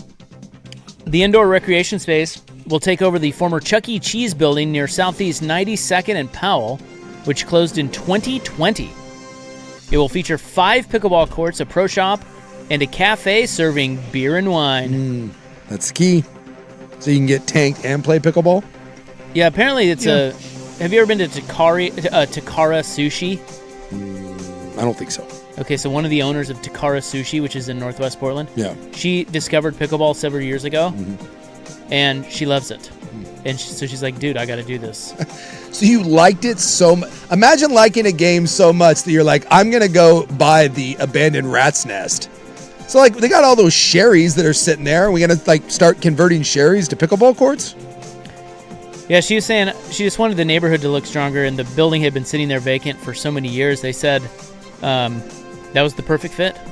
So this is like, okay. And so groups of people are just gathering and going to Chuck E. Cheese to play pickleball, huh? According to the USA Pickleball Association, participation in the sport has increased by more than 150% over the past 3 years. It is the fastest growing sport in the country. I'll be damned. I'm good. What? I have no desire to pickleball. We've got a lot of That drop works perfectly in the news because we're learning things. We are learning things. So it's interesting. Well, I play it every time Suk says it. I find myself Easy, Tiger. I find myself randomly saying like in real life now. Yeah. Yeah. Well, go pickleball. Yeah, I guess. That is my whole opinion on that right there. I guess pickleball. Hey, are you heading to an Oregon State park this summer? I'm not planning on it, but I'm not against going to an Oregon State park. We have new rules. Cool rules, I hope. 5 new rules. Love it. You need to know. Love it. 1. There are new parking fees. Yeah, we talked about that. You have to pay to park. Parking's gotten more inconvenient and more expensive because... Well, they've already had parking fees. Yeah. But now 22 additional parks are making you pay. Cool. It's like $10 a car. So I love that, hey, I would love to go to this free recreational area and enjoy it with my family because everything's just so expensive. Not so fast. Time to pay up, bitch. You cannot bring your drone. Oh, really? Drones are banned. Okay. Well, I'm on board with that. New rule. They don't like your drones. They say take your drone and shove it. No. That actually makes me happy. Now, if you rent a camp space, they have new cancellation policy rules where they are kind of cracking down. You cannot last minute cancel.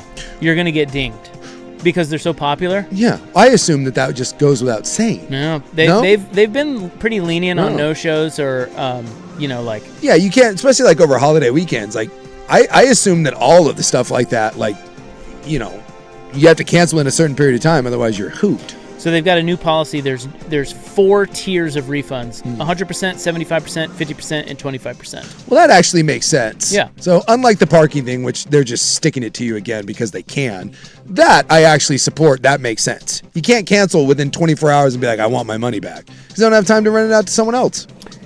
RV, if you have your RV, you will be charged fees for dumping. Those have been added. Again, that actually sounds quite reasonable. Yeah. Just dumping your toilet, yeah. And the annual passes, if you want an annual pass, those have gone up, I'm sure. Doubled.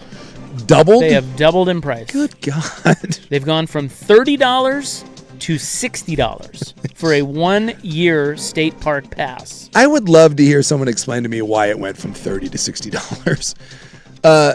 My guess is that you've mismanaged your money so much that you're just like, well, only one way to do it, just double it till you piss away that money, and then you're going to double it again.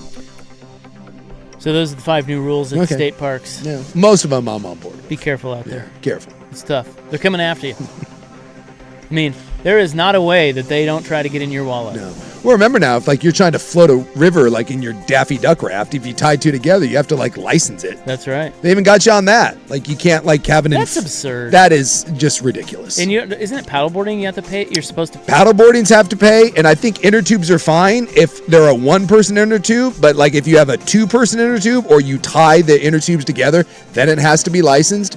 It's just, it's so ridiculous. Again, it's a cheap, lousy way to try to squeeze a buck out of you.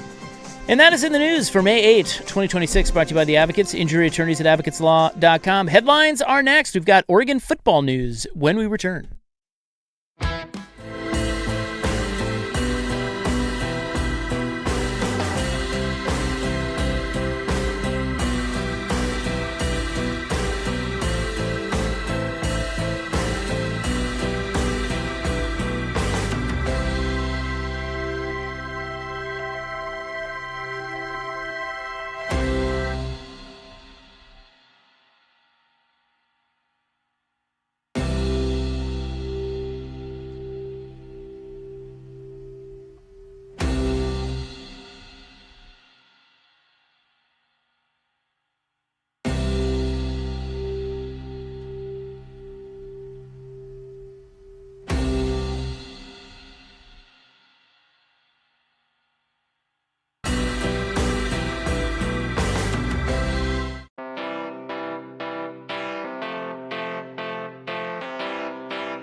Now, from the George McCoy at Warren Allen Sports Desk, a Sports Center update on the Fan Sports Network, 105.1 FM and 1080 AM. First on the Fan, Trailblazers assistant GM Mike Schmitz has a new gig. Today he was hired by the Dallas Mavericks to be their full-time new general manager. OG Anunoby of the Knicks, he is out tonight in Game 3 with a hamstring injury right now. Midway through the second quarter, Knicks up 44-40. Knicks up 2-0 in the series. Later on in the nightcap, we got the Timberwolves hosting the San Antonio Spurs. That series tied at 1. Minnesota, 5.5-point dog at home. Iowa basketball coach Ben McCollum, he is finalizing a new 6-year deal with the Hawkeyes after leading them to the Elite Eight last season. New York Jets and running back Breece Hall have agreed to a 3-year contract worth just under $46 million. And the NFL announced today that they will release the regular season schedule next week on Thursday.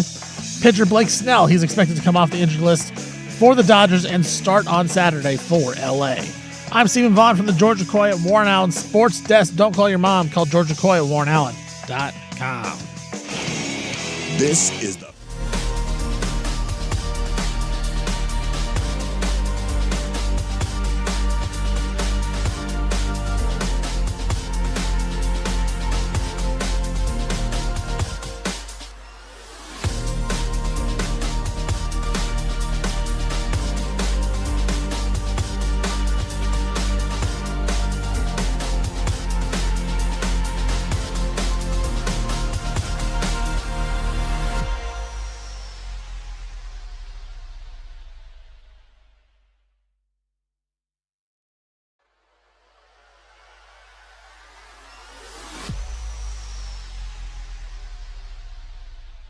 Welcome back. Hope you're having a nice little Friday. We are your sportsmen. Some call us the Sports Sisters. Some call us that. I don't know if I've ever been called a sports sister. No, or sister. Sister. Yeah, that's a new one to me, but you know. My name's Isaac. Hello. Big Sook's right over there. Oh, dude. We got Stevie Fire. He's already getting his WNBA bets lined up for the night. Wetting that WNBA beak. Big opening night. Mm-hmm. Well, I can tell you, I can release one of his plays for free. You have to call the hotline for the rest. The other two, you have to pay for. What happened to that guy that used to advertise? I want to go 5-0 for you, John something or other. Well, it's not football season, so I would imagine he'll be back. Is he coming back? Hey, we'll take his money. It's amazing that those guys worked. I can't believe, I don't think they do work. I can't believe people call that stuff. What do you mean worked? Like, people are like, yeah, I want to get that sweaty guy yelling at me his picks. Has to be something, otherwise they wouldn't be advertising. Well, they just prey on the desperation, you know. Yeah. And people, unfortunately, have gambling problems. Yeah. I saw a thing, I think it was Tennessee. Not you, though. No. I mean, you're fine. Yeah, Tennessee recently passed something where there's a new kind of loan where you can borrow up to, I believe it's $4,000 or $5,000 at 279%. What? Yeah. Yeah, I just saw it the other day. It was like in Tennessee. 279? 279. By the way, who comes up with 279%? Why not 270? Give him a break. 275. Jeez. I was like, what? What sort of pickle do you have to be in? Like where $4,000 at 279%. You want to talk about preying on people that are dumb and desperate? That's nuts.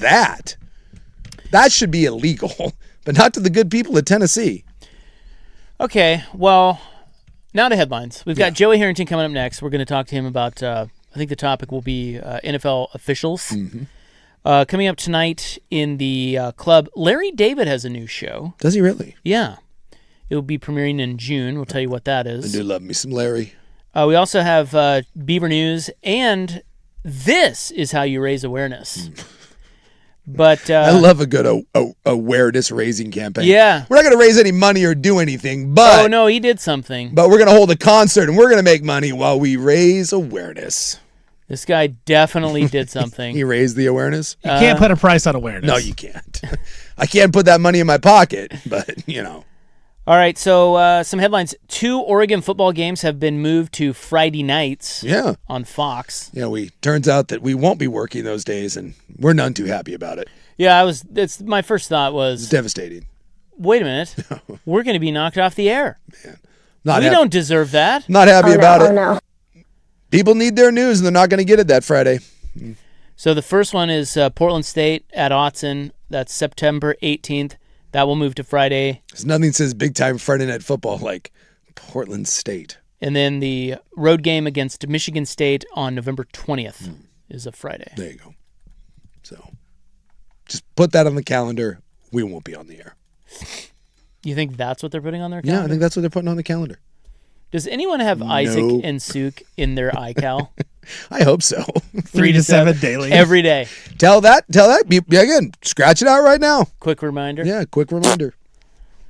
All right, well, I don't know what you think about Friday games, but well, I think if you're Ducks are going to have 2 of them. I don't think people like the Friday games that are home because, most of the fans that go down there are not from Eugene, and that would pose a bit of a problem, especially the one against Portland State.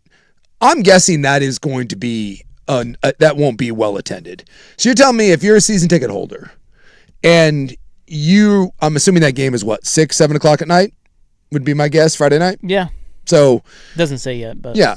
So you're going to take off work a little bit early, get in your car in traffic, rush hour traffic, drive down to Eugene to watch them be up by 50 in the first half against Portland State, to then turn around and drive home. I just, at least it's Friday, you don't have anything to wake up on Saturday, but if you got kids games and that's not going to be great. And night games in general, people bitch about, let alone a Friday night game against Portland State. That stinks. So your boy George Wrightster is in on this, and he was looking at Oregon's schedule, and he said, hey, wait a minute, that Michigan State game is a trap.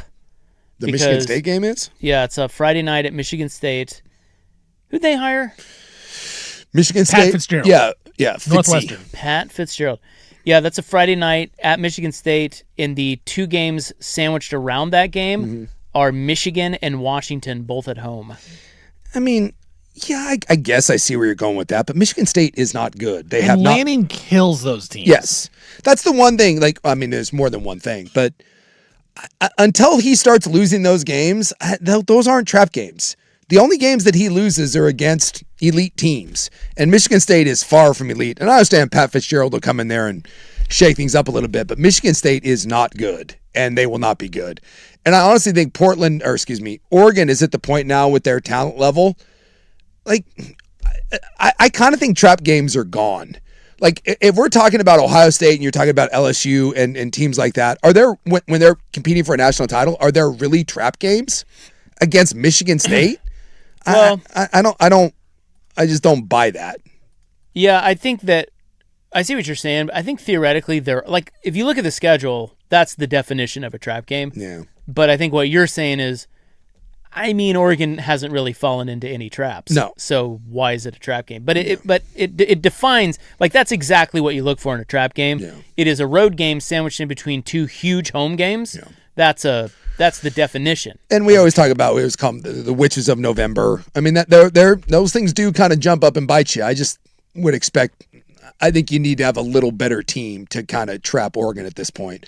I just think Oregon's beyond that. Lanning hasn't shown a propensity to have those games, and this team is just going to overwhelm lesser teams. Well, I think the other thing too about a trap is traditionally it's a game that you overlook. Yeah. Because of the spot in the schedule, and then all of a sudden you're down 3 at halftime, and you're like, wait, what? Yeah. That's a trap. Yeah. Not that they wouldn't win by 21 or whatever, but Michigan State lost 9 in a row last year. Yeah. Well, but new coach, new team, and team. Again, in the transfer portal era, new team, who dis, bro? They're probably going to win a title, a la Michigan in basketball. You just bring in a bunch of just revamp. Yeah, it's going to be a little harder at Michigan State, but I get where he's going with that. But I would not worry. Plus, if you get the expanded playoff, you lose 3 games, you'll be fine. Yeah. What if the Ducks don't even? They just lay down. It's They send the second squad to. Well, and that's to Sparty. I mean, that's the argument against the expanded playoff for teams like Oregon and Ohio State. That 90% of your games, you just walk out on the field and you're just that much better, and you give them 3 mulligans, all of a sudden it really takes some of the steam out of those games. I mean, when you look at Oregon, I mean, I guess weird things can happen, but you have USC, you have Ohio State, Michigan, and if you want to throw Washington into that mix, although Home Washington, I don't even know if you have to throw that in there anymore. Until Washington proves something. Right. I mean, essentially you have 3 games that kind of make you a little nervous, and I'm not certain that Michigan does that. So really, and honestly, you might have just Ohio State and USC, and when you give yourself 2 or 3 mulligans, it's just hard to see a world in which Oregon isn't a playoff team. Doesn't mean they win a national championship or anything, but it's hard to see a world where they're not in the playoff every year for the foreseeable future. I can't even imagine. Once the thing expands. Well, they say that potential buyers for the Seahawks are lining up. However, it's soft. They are calling it a soft market. Yeah. A team owner said there isn't as much action as there was with Denver and Washington, referring to the most recent past 2 franchise sales. The source who spoke to ESPN said the situation was fluid, but added that there are doubts among NFL owners and executives about whether the Seahawks sale, after Sports Business Insider speculated that it would spark a bidding war and that the franchise would fetch up to $11 billion, will eclipse the $10 billion mark. I love that a soft market is going to be 9.5. Should we hop in, you guys? Let's just jump in. Yeah. I read that. I saw it. And I was like, man, soft market. And then I was like, wait, your soft market is $9.5 billion? Like the Commanders set an NFL record for 6 and some change, and 9.5 is a soft market because you're not going to get 11. And they said that at that price, there's just few people that can be liquid enough to write that check, and then the building may be a prickly situation. Why is that? Seattle. Well, they said that they're going to be in line for a new building fairly soon, which is really? When did that thing open? I don't know. I mean, it's been a while. I mean, the Kingdom has been gone for a while, so that's older than you think. So it opened. Bloop, bloop, bloop, bloop, bloop, bloop, bloop. What do you got? Anybody? Well, can you just look up the? You just hold on. 2002. 2002. Yeah. So you're working on 20 plus years, and once something they said in the NFL gets to 25, I think it was. They said 25 years. Owners start to get like, well, I just spent. If you're going to buy a team for $9.5 billion, you would like, much like the Dunedin, I spent $4 billion. I would like a new stadium. And they said that there may be some fatigue up in Seattle, obviously, and that's not going to be. I mean, the Blazers are looking for $600 million. They will not be looking for $600 million to buy a new stadium. They'll be looking for more like 3.5 or 4, and then maybe get that to split with someone. So that's a big price tag. And they also said that maybe the soft market might be with the NBA coming back. There's diluted advertising. Like there's only so much money to go around, and you already have. The Mariners, and you have the Kraken, and now you throw the Sonics back into it, and you got the WNBA, and you got MLS, that even though the NFL is king, it might be a diluted market for marketing dollars and interest because there's just so much there. All that being said, $9.5 billion, and know that is, quote, a soft market. That being said, I think it's crazy that, because we were talking about this with Denver, they want a new stadium, or they're getting one or something. Up there with the Broncos. I think it's crazy that teams get new stadiums within 25 years of the last one opening. Yep. That's nuts to me. Well, and 2, I think the idea is that the old ones that were built 20 plus years, the model has changed so much now. Yeah, they're just very different. They're very different. More revenue streams and luxury stuff. Yep. It's no longer just about the how many people you can put into a stadium. In fact, a lot of stadiums are now kind of being built smaller and are being built with more amenities. So when you're spending that much cash to buy these teams, you want new stuff. And that's just kind of the way it is. I mean, we mentioned the Texas Rangers demanded a new ballpark, and the city of was it Arlington, right? Where that's at? Yeah. Arlington was still paying off. So the Rangers are already in their new park, and the people of Arlington are paying off the old one and paying into the new one, because that was a, quote, public private partnership, which they claim it, but every dollar that Rangers get to use to pay off theirs, well, the people stuff to pay off their portion of it, and don't get any money from it. But yeah, the people of Arlington are actually paying off both stadiums right now at the same time. And what do you think about moving the Seahawks to Portland? You don't give him a stadium. Well, we don't want to give up $600 million. You imagine if we asked the people of Portland to pony up $3 billion? I mean, SoFi, I know it's not LA, but yeah, but it's the NFL. I believe SoFi was 6. What's the new Highland Park in Buffalo? I mean, I just think NFL stadiums now are so expensive. Did you know, this is true, somebody texted us in, I had to look it up. Do you know how old the Kingdome was when they blew that bitch up? The Seattle Kingdome? I don't know, maybe 30 years? It was 24 years old. There you go. 24? Yeah. That thing was a dump. Yeah. Wasn't it weird, like the idea of the Seahawks saying we need a new building? Well, Lumen is not a dump at 24 years old or whatever. No, it's not. But the Kingdome was. Yeah. What's that about? That's kind of weird. Well, again, that goes back to, I think every time the new generation gets built, they're nicer, more amenities. And so I think whoever's going to buy this team, I promise you they're going to look at that building and be like, no, I want something. You know what they're going to do? I want something I think new. there are some people that are going to look at this and scoff. They will scoff. They're going to scoff. Yeah. And this is like, we just got 2 people that texted in and they all said the same thing. Oh, I've been there. It's not bad. And that's what people say about the Motor Center. The old not bad. No, it's not bad. But when you... A good little stadium. Good. Yeah. No one... You got to stand out. Yes. Not bad is not good enough. It is not. Especially when you have... Imagine stroking a check for $9.5 billion and then have people be like, yeah, your stadium's fine. Yeah, it's going to be a problem when I submit my bid, now that I've found out that it's a soft market. I have one other story for you before we get to Joey next seggy. Mike Schmitz has a new gig, and I'm not talking about the Phillies third baseman. No. Former Blazers assistant GM has been hired as the general manager of the Dallas Mavericks. Yeah. Under, what's that guy's name? Masai Ujiri. Yes, the guy that built the Raptors championship team. Isn't Schmitz the guy that tampered with Young Hansen? Yes, he was just suspended. Yes, yeah. So he's back from suspension, and now he leaves. Yeah. He's got he's really well respected, but there's a checkered. I'm kind of reading through some stuff, and some people think he's a genius, and other people are like, eh. Well, if Young Hansen was his guy, yeah. like, isn't he supposed to be like a talent evaluator guy? But Yeah, he's the draft guy because he ran Draft Express for. Well, yeah, and he should be fired just for that pick. But some people give him, and again, I don't know how much credit to give him, but some people say that he was directly involved in the Denny thing. Denny trade. He was the one that had identified Denny and was like, you need to get him here, and Tamani in the Ayton trade. So I mean, because there were tweets that said, I think Denny Ottavia is the best player in this draft. Yeah. So I don't know what to Back make. when he was analyzing. Who else draft. was in that draft? I do. Not that was the Anthony Edwards. So he was draft.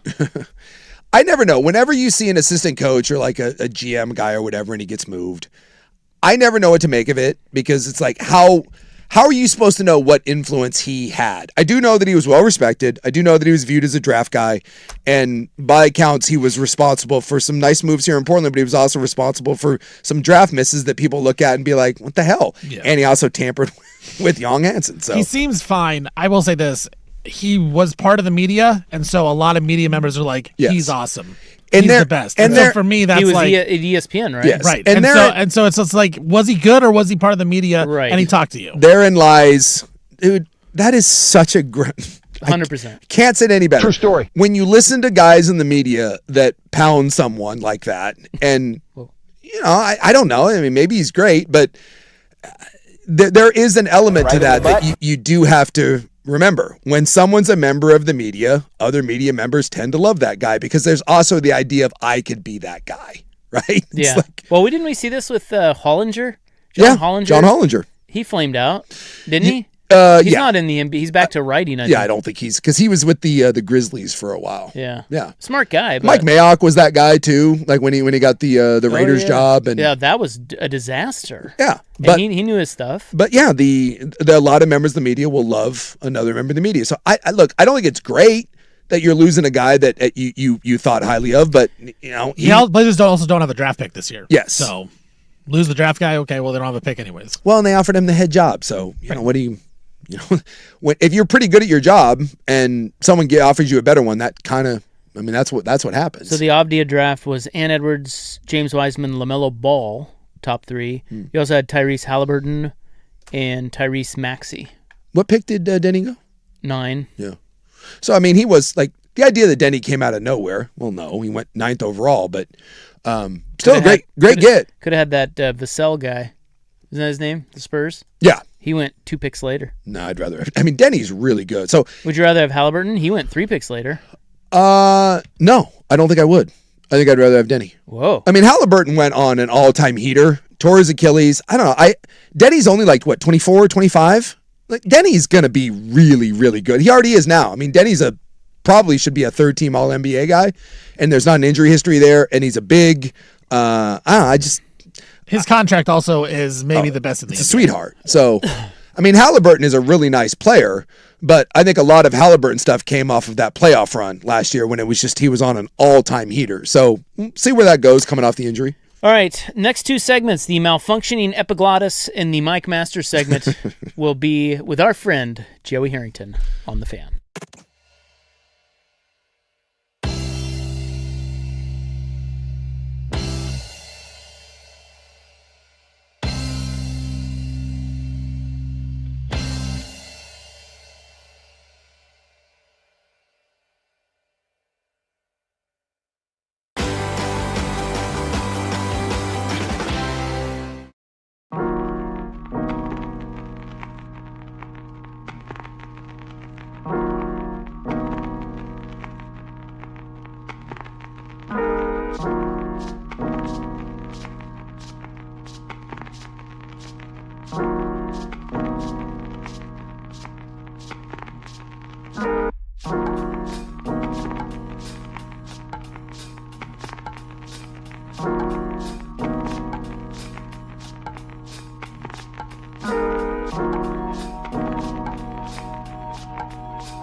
Now, from the George McCoy at Warren Allen Sports Desk, a Sports Center update on the Fan Sports Network, 105.1 FM and 1080 AM.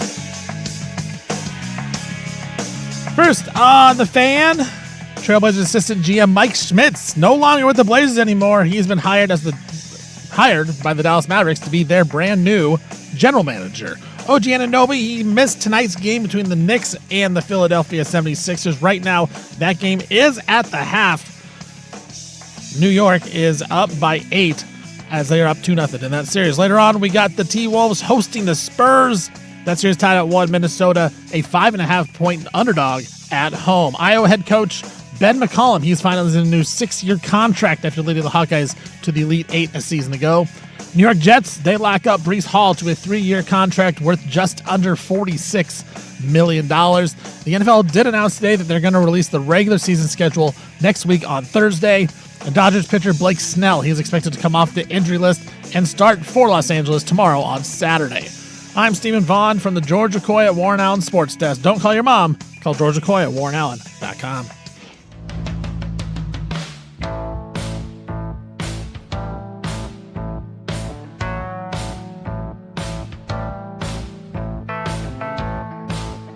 Pack of hams. But Tuesday brings the promise of making things all right. But you still drive to work in your family's minivan. The doctor calls on Wednesday, right before your flight, to talk about your colorectal exam. You're back to work on Thursday and your boss is all uptight, 'cause you didn't push your best-selling brand. But now it's the Friday drive and it's story time. Yes, it's story time. The one time a week when you can truly plan to kick back and listen to story time. Yes, it's story time. We're pushing it out on every airwave we can. We're on both 105.1 and 1080 The Fan.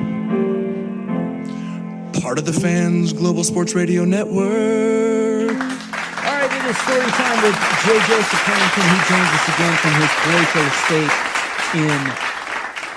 in Are we seriously going back to this? What? We've established that it's gorgeous, but it's not palatial. We had the driveway conversation. We did have the driveway conversation. It's true. Look, it's really nice. Okay.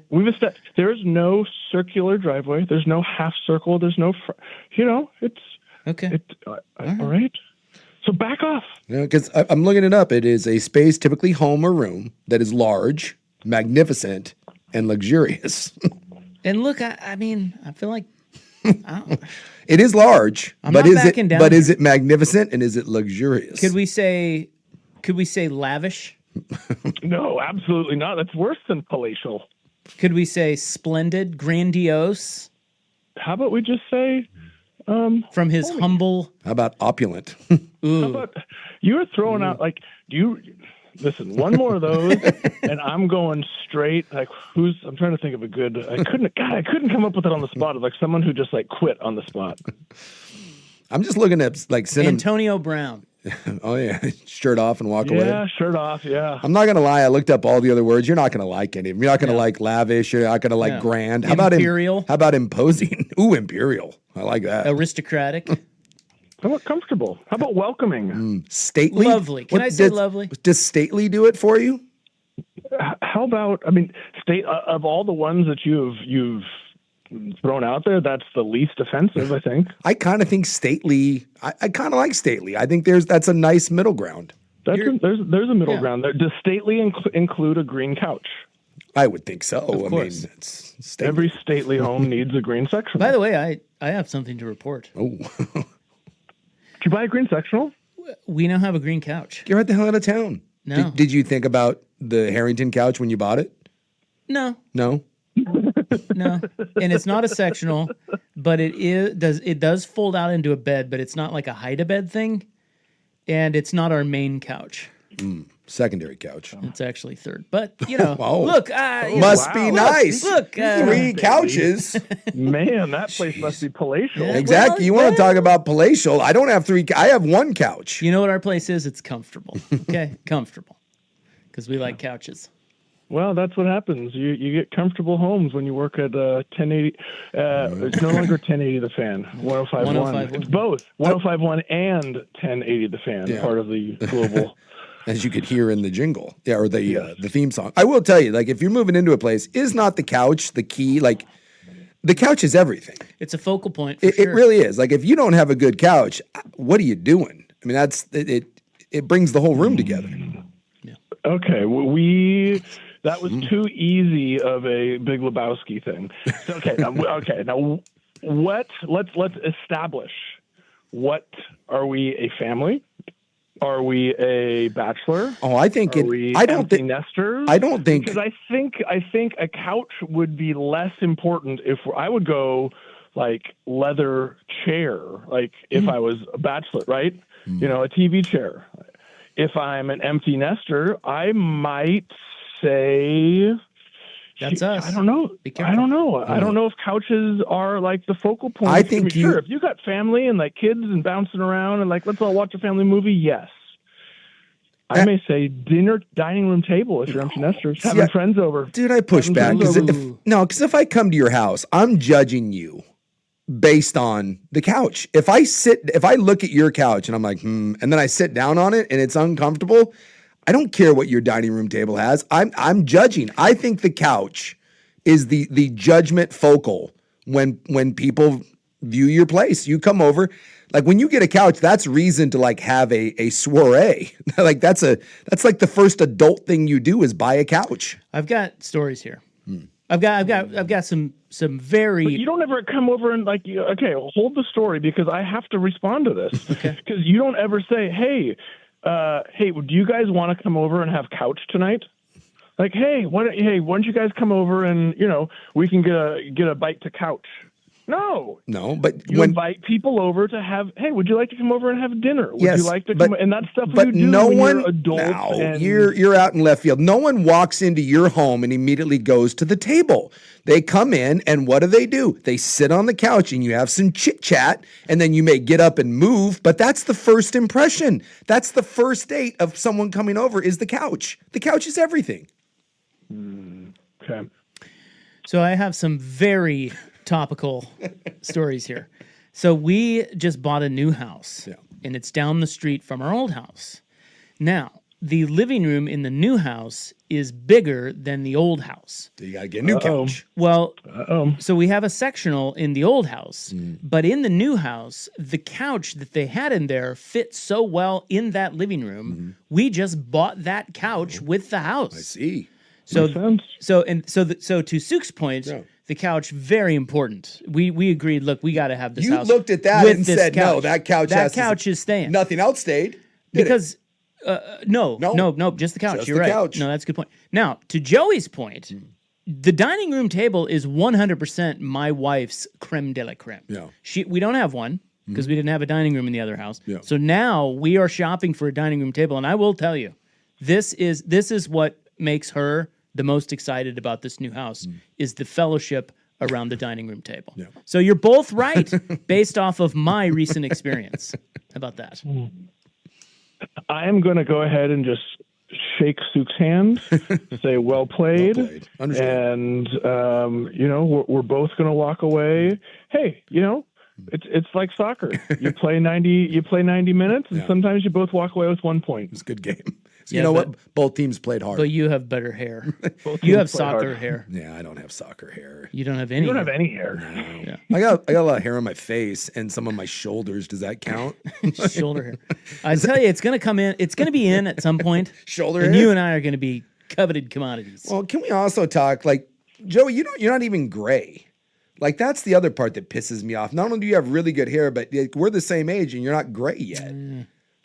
He's getting there. You got a little. I got a little side gray. A little side. A little side gray, but yeah, no. I'm going to be honest. I got Valerie Harrington genes, and she is hold on, 1950. She'll be turning 76 in August. Yeah. And she is, I would say, just in the last 5 years, really started to, like, you could see some gray. That's it. Just starting to see Wow. it. Wow. Yeah, and people feel very comfortable, like, pointing out your grayness. Went into my favorite bar last night. Hadn't seen the bartender in a bit. He was out of town. First thing he does when he sees me is like, "So good to see you. Hey, man, a lot of gray." I'm like, "What? Thanks." I would take that as a compliment. I've been, and so look, maybe this, I don't know. I have always been looking forward to this stage of life, this stage of, late 40s, a little older, a little wiser, and actually like a little salt and pepper. There's nothing wrong with, just I don't know. I embrace it. I'm hoping to have a little more gray. Wow. Wow. I just, everywhere I go now, it seems that people are very comfortable pointing that out. And I find it very odd because you wouldn't be like, "Hey, you got a lot of wrinkles. Hey, looking like..." What's up, dude? You put on a few pounds since I last saw you. Yeah, no one says that. But the gray, that's like the first thing now. It's like, oh, man, a lot of gray. My kid will come back from school. It's stately. It's like a house. Stately. A palatial grayness. Man, your gray is looking pretty palatial. Guess what topic I want to talk to you about today? I have no idea, but do we completely burn the first segment? Yeah, pretty much. Pretty much. Yeah. But, we'll start it and see what happens. I would like to talk to you about officiating and officials. Ooh. Yeah. We've never really discussed this. I've got a good official story for you. Good. Okay. Well, the reason I bring it up is the NFL and the referees union have agreed on a new 7-year CBA, so no replacement officials. But then I was thinking, what are we going to talk to Joey about today? And then I saw that story. I'm like, well, wait a minute.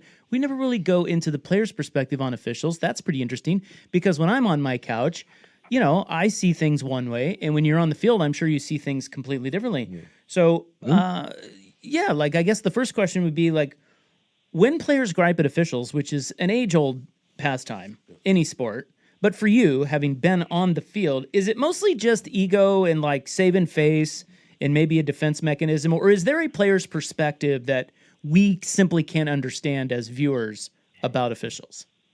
Okay, I'm going to establish not ground rules, but I need some context before we start into this. Are we going to get interrupted by commercial break, or are we going? No. Well, okay. How about this? How about we go to commercial, then come back and go? Yep. The question has been asked. No. You ponder that in your magnificent abode.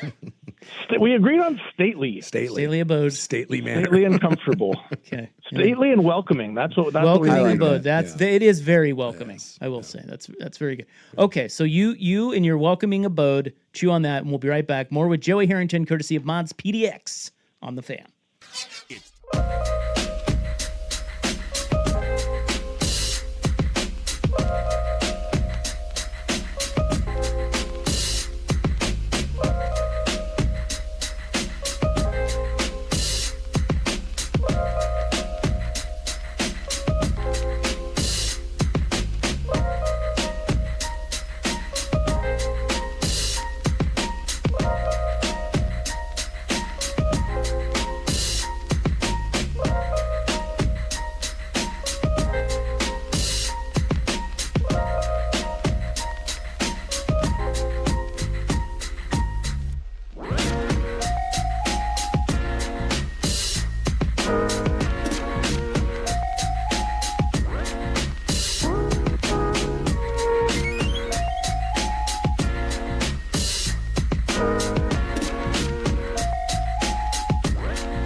Okay, we are back with Joey Harrington. The question has been asked. It is fan and viewer perspective of officials versus player perspective of officials when you're on the field. What say you?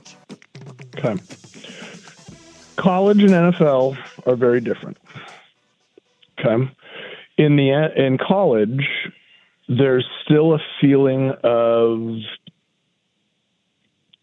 I won't say you're still young, right? You're not a homeowner. Maybe they are now. You're not buying couches. Not buying new couches. Right. So there were one or two white hats, Gordy Reese being one of them that I would get every once in a while where, I knew him to say hello, just, hello, Mr. Reese. But that was it. Right. And plus you had a lot of rotation depending on if you're playing a non-conference game or, which officiating crew you would get. So I remember, and this was Joey 5 picks at Oregon State, and I threw a seam route so I should say back up. So there's less propensity for college players to lose it with the refs or to talk, or to have conversations, right? Because there still is a little bit of a power in, right? The refs are older. They're the ones who control it. The college players are still the kids. So when I threw the seam route to Justin Peel, going into what would be the east end zone, the old one, it's away from the Valley River Center. It was about the 20-yard line going in. And I threw it was a dime. Like it was going to be on his hands, still running, like sprint, touchdown. Linebacker, as he's going by, grabs him from the jersey and pulls him backwards. And so his arms don't get out to the ball all the way, and it goes dink off his fingertips and gets picked off. I was on a beeline to that back judge, and I was in his ear. And that was, admittedly, I think that was probably the third pick of the game, so I was a little frustrated. And that guy actually came up to me in the airport that February. I was on a flight back from the Touchdown Club of Columbus, and he came up and introduced himself. Hello, my name is, Isaac Ropp. You probably don't remember me, but I was the back judge at the Oregon State game. And I just want to say that we got reviewed afterwards. We get graded after every game, and you were right. I was like, wait, what? Wow. And I thought to myself, well, that doesn't give me the interception back, and that doesn't put points on the scoreboard, but thank you. So I was like, oh my God, that's never happened. Now let's jump to the NFL. There is, again, it's the point in life. Like you're an adult in the NFL. You are a parent. You are a spouse. You are a homeowner. You are you are negotiating contracts. You have collective bargaining agreements similar to a workers' union, like the referees, right? You're on more of an even playing field. And so there is, not only is there a feeling of, communication, but I would say because of the amount of money that some guys, because of the amount of confidence that the majority of guys have to play in the NFL, the ego that comes with it, there's often a feeling of imbalance in the other direction, right? Which is why, let's give the example of the NBA. You see the technical fouls, right? It's why you see like that jawing at the officials, because at that professional level, there's a feeling not only are we on an equal playing field, but now I'm the one people are coming to watch. Like I'm the superstar. It is an interesting relationship between the white hats and the quarterbacks. Like I think that is one of a really unique, almost similar. You see a lot of guys. LeBron James and the referees. Like certain superstars in the NBA can sit and talk with the referees during a game. Right. That's how quarterbacks in the NFL are with the white hats. Yeah. And I would start every game by going out and shaking hands and, Ed Hockey, I told you the story where we still, Emily baked cookies for Ed Ockley to try and get a couple extra roughing the passer calls, right? That's awesome. There is did it work?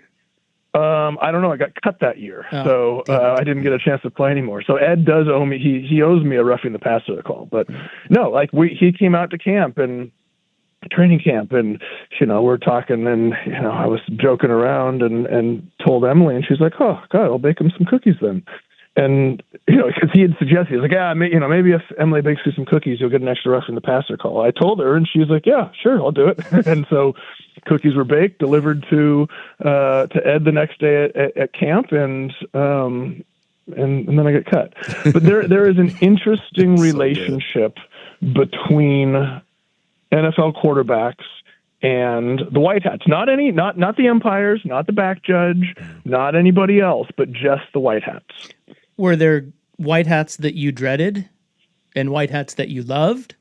Yes, there was. God, and I can't think of his name. God, he was an old guy, and he was having none of it. God, what was his name? I can picture him. Well, if it helps, nobody really knows the names of officials. Yeah, you could say Steve Kessel my ass, and everyone would be like, "Yeah, Steve." We need to see pictures because we all can recognize him. It's Although true. Ed Hockey, like maybe you got cut because he didn't want cookie. Like that dude is shredded. No, Ed asked for cookies. Oh, yeah. He's like, maybe, if Emily made me some chocolate cookies, then you get a roughing the passer call. Okay. And so she did, and then I got cut. So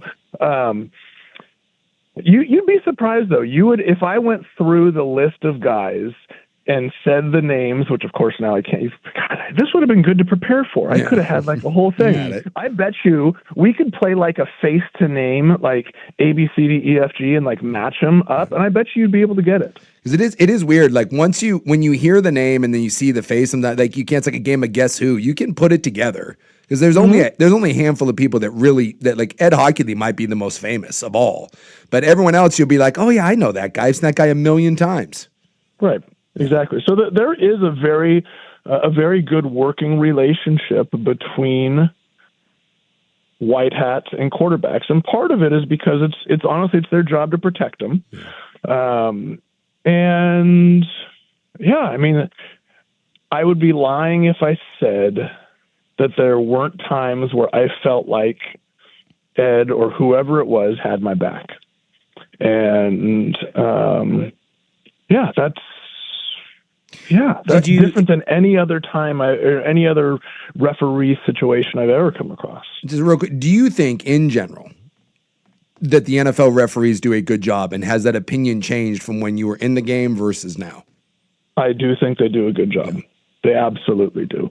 And because there are very few times where I watch games as a true fan, and I watch it more, objectively. And as if you take that emotion out of it, you're able to say, all right, I may not want this call, but it's probably right. And more importantly, what people don't understand is every single ref in every single position in every single game gets graded. They get graded on, did you make, were you in the right place? Did you make the right call? What did you, and if you don't grade out high enough, you're gone. I mean, it's no different than any other, than any other job in the league. Like it's a reason why referee crews get assigned playoff games. Yeah. Right. The Super Bowl goes to the highest graded crew during the season. Like, so these guys are they're all graded on the job that they do. And I mean, with rare exception, I would say with rare exception, they get it wrong, but they're always within their scope of say gray area on the call. Yeah, it's interesting that it's funny. Like the Super Bowl officials are the best officials for that year, and yet we still bitch about the Chiefs getting all the calls. In the Mahomes stuff. Did you ever try to did you try to influence officials subtly, or the white hat?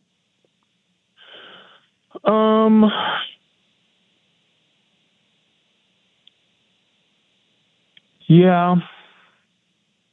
And not so much in terms, I was trying to think of it. It wasn't so much of like flopping or taking a charge in basketball or getting dramatic in soccer, but it was more like you got knocked down, you got hit, and you'd kind of look back and it would be like, Tony, come on, man. Like he took you saw him take that extra step before he hit me. And if you do it in a way that doesn't, I found that if I did it in a way that didn't call him out, right, and didn't embarrass him, I would be more likely to get the call next time. Sure. Yeah. Yeah, you had a good, respectful relationship with them, but you knew what you were doing when you were saying things to them. Yeah, at the end of the day, everyone's a person, and there are emotions involved. There's no way that there's no way that you can be truly like emotionless and neutral. That's not realistic. So was that the most mad you've ever been at an official, that Justin Peele play, or was there... I was on a beeline into his ear. What is the angry? Oh God, yeah. What's the angriest you ever saw a coach at an official? Ooh.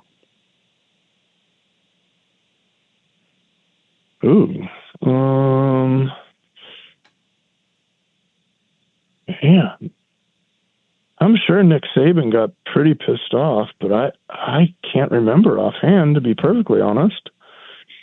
Saban, Mariucci, Morningweg, Geron, Petrino. Petrino he was just a jerk. Sean Payton. I'm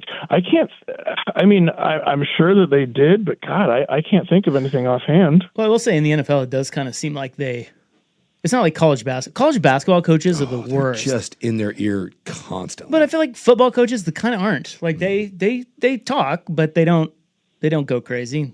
Throw clipboards. Yeah. Do you think officials should have to sit in front of the media the way players do?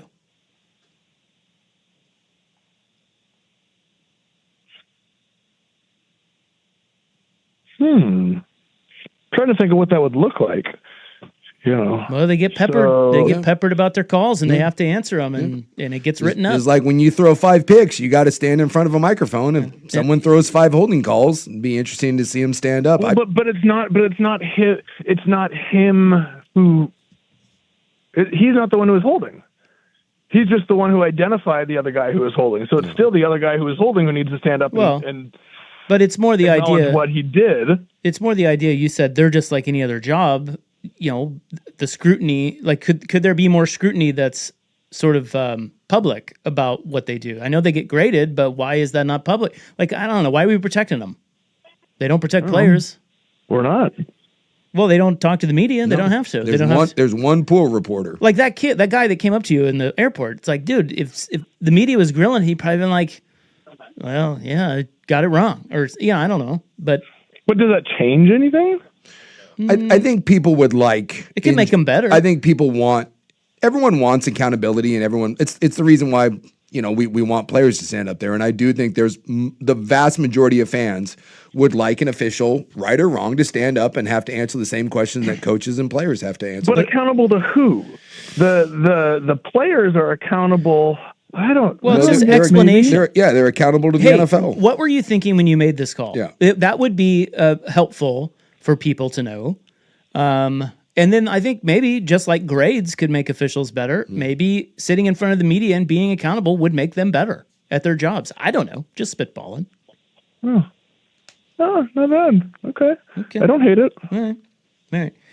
All right. Can you tell? Finished on time? Oh God, I thought that was like the end of it. Well, it kind of is. A big deep sigh, and then it's like. That's usually when I end it, but I thought of another question. So, and this is probably a terrible question, but when you're on the field and things are going so fast for you, could a person tell better how officials are doing from their couch or when they're on the field playing? Couch, because you get replays. Yeah. You get different angles. You get, so how many times have you seen something happen and thought, oh, that's PI, and then they slow it down and show it from a different angle. And it's like, oh, actually, no, it wasn't. Right. Yeah. But the coaches, even coaches like who aren't playing, so they're seeing the whole field, but their sideline view, even them? Well, I mean, it still doesn't change the fact that no replay. You know, yeah, I mean, they'll get it from the booth up above, and they'll say, "Hey, don't throw the flag. That wasn't don't challenge that call." But they still have to think about the next play. Like they don't get to sit there on the couch and take another drink of beer and say, "Look, see, he was offsides when he, I'm God, great at that. I hate that guy." Well, yeah, you'll see. you sound like you would be. I'm great at You'll see it a lot, especially now with all the video replay boards. When a guy gets called for holding, whatever, you'll see the entire team looks up because in your mind you didn't do it. Although sometimes you're like, yeah, I did that. But I did that. You look up. Most of the time I got called for a penalty. I'd be like, yeah, I did that. But most of the time you look up and you can see the players watching the big board to see, how did that look? And then, sometimes they yell and scream. Then other times they put their head down because they're like, yeah, that's what I thought. You got me. Because I don't know about you, we got a lot of this too. When you come back to the huddle, we would have always a teammate be like, did you do it? And, there were definitely times where no receiver ever committed a penalty in his life. But at least with O-linemen, I think most O-linemen that I played with were pretty good about, that was horse crap, or, yeah, offensive linemen are significantly more accountable than wide receivers, or I should say truthful in that aspect. Oh, yeah. There was always oh yeah, I did that. Yeah, you hold that guy? Yeah, man. I grabbed the hell out of him, threw him down. You're like, all right, that's, I was pretty... I bet you I was any penalty I got. I'll bet you I was an 85%. If I said I didn't do it or I said I did it, it was probably right. You knew. Yeah. You knew. Yeah. All right. Have a great weekend. Love your hot body. You know what? You know why I'm gonna have a great weekend? World Cup. Is the World Cup started? Comfortable house. You're on track. Stately home with a green cup. The stately welcoming home just got, and I'm looking out at the front door at the Jacobs Heating and Air Conditioning. We got a heat pump mini split. 100-year-old home with radiators and no forced air, so we've had no air conditioning until today. What? That's breaking news right there. You've never had air conditioning? Nope. Oh. One might say with air conditioning now, your house could be luxurious. It will be a luxurious night of sleep for this man. Yeah. I take back everything I said about that home. Yeah. Wow. Well, there you go. Well, congrats. You're going to love that. That's a game changer. And just in time, too. It's going to be a scorcher. Yeah, you're going to want that. We might all die this summer. Well, let's be honest. We don't have it on. It's just in the kitchen, the green couch area, and then our bedroom. Sure. That's it. That's all you need. That's really We'll work to the other places. Yeah, the kids can go stick their head in the freezer. That's right. Yeah, exactly. All right. Have a good weekend. All right, bye. All right. That's Joey Harrington, courtesy of Mods PDX. The future of building is here. Larry David has a new show, and we will talk about that next on The Fan. If you're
From the George McCoy at Warren Allen Sports Desk, a Sports Center update on the Fan Sports Network, 105.1 FM and 1080 AM.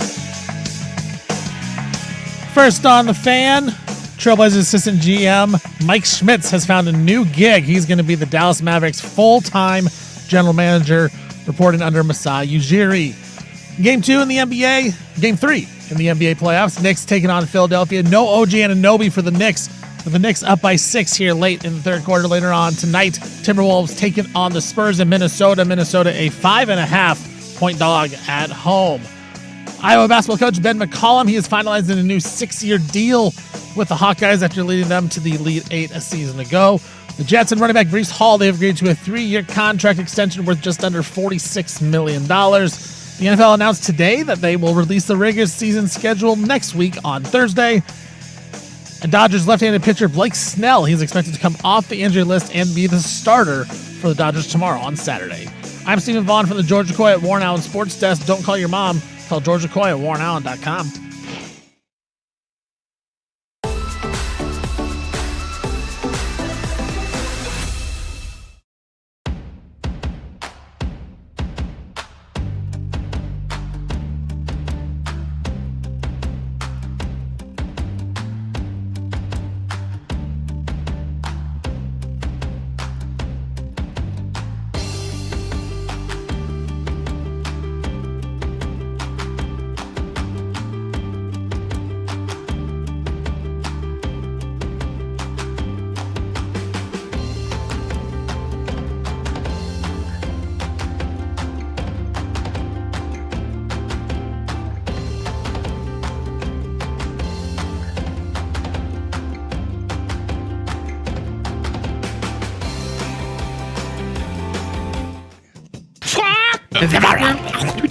Meow.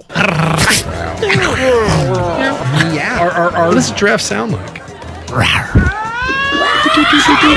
We apologize. It's time for the club, baby, on 105.1 and 1080. The Fan. I don't think I could eat beaver. We got big Beaver news coming up, Yeah. but I'm still trying to wrap my head around the fact that Joey Harrington didn't have AC. Are you kidding me? Well, dude, those old houses, man, like there's no ductwork, so you can't. I know, but you can't put them in. But come on, bro. You kidding me? Are you kidding me right now? I can't believe that Even Vaughn was fired up about Dude, that. I was offended. Do you have AC, Vaughner? Yeah, when me and Coach Vaughn bought our first house, which we still live in, we're like, we have to have AC. Like, that was a necessity. I will say, and I was poor. I can't afford anything. When I moved from the center back down into Vancouver, or we were looking in Portland too, we had two areas we're looking at, either by the station or by family. The one thing that I told the realtor is that was non-negotiable was air conditioning. I just want it. Because I like a constant temperature. And I need it. Yeah. Everyone does. Yeah. Only psychopaths have homes that don't have AC, during the or summer- you can't afford it, and I get that. Yeah. But Joey can afford it. Yeah. What is he doing? Psychopath. He's a psychopath. Because like if you go like the one he got there, like that's what when you go to like if you go to like island nations or whatever, no one has ductwork. But yeah, you just get the mini split. You get the mini split. Yeah. So I can't believe those he has. work fine. Yeah. What's he doing? What is he doing? I don't know. I wanted to call him out on it, but it was the end of the. I mean, we had Yeah. to, you know. Well, already we butchered it. Well, I know. I was already. Dusty was in my kitchen. See, he's already ruining our show.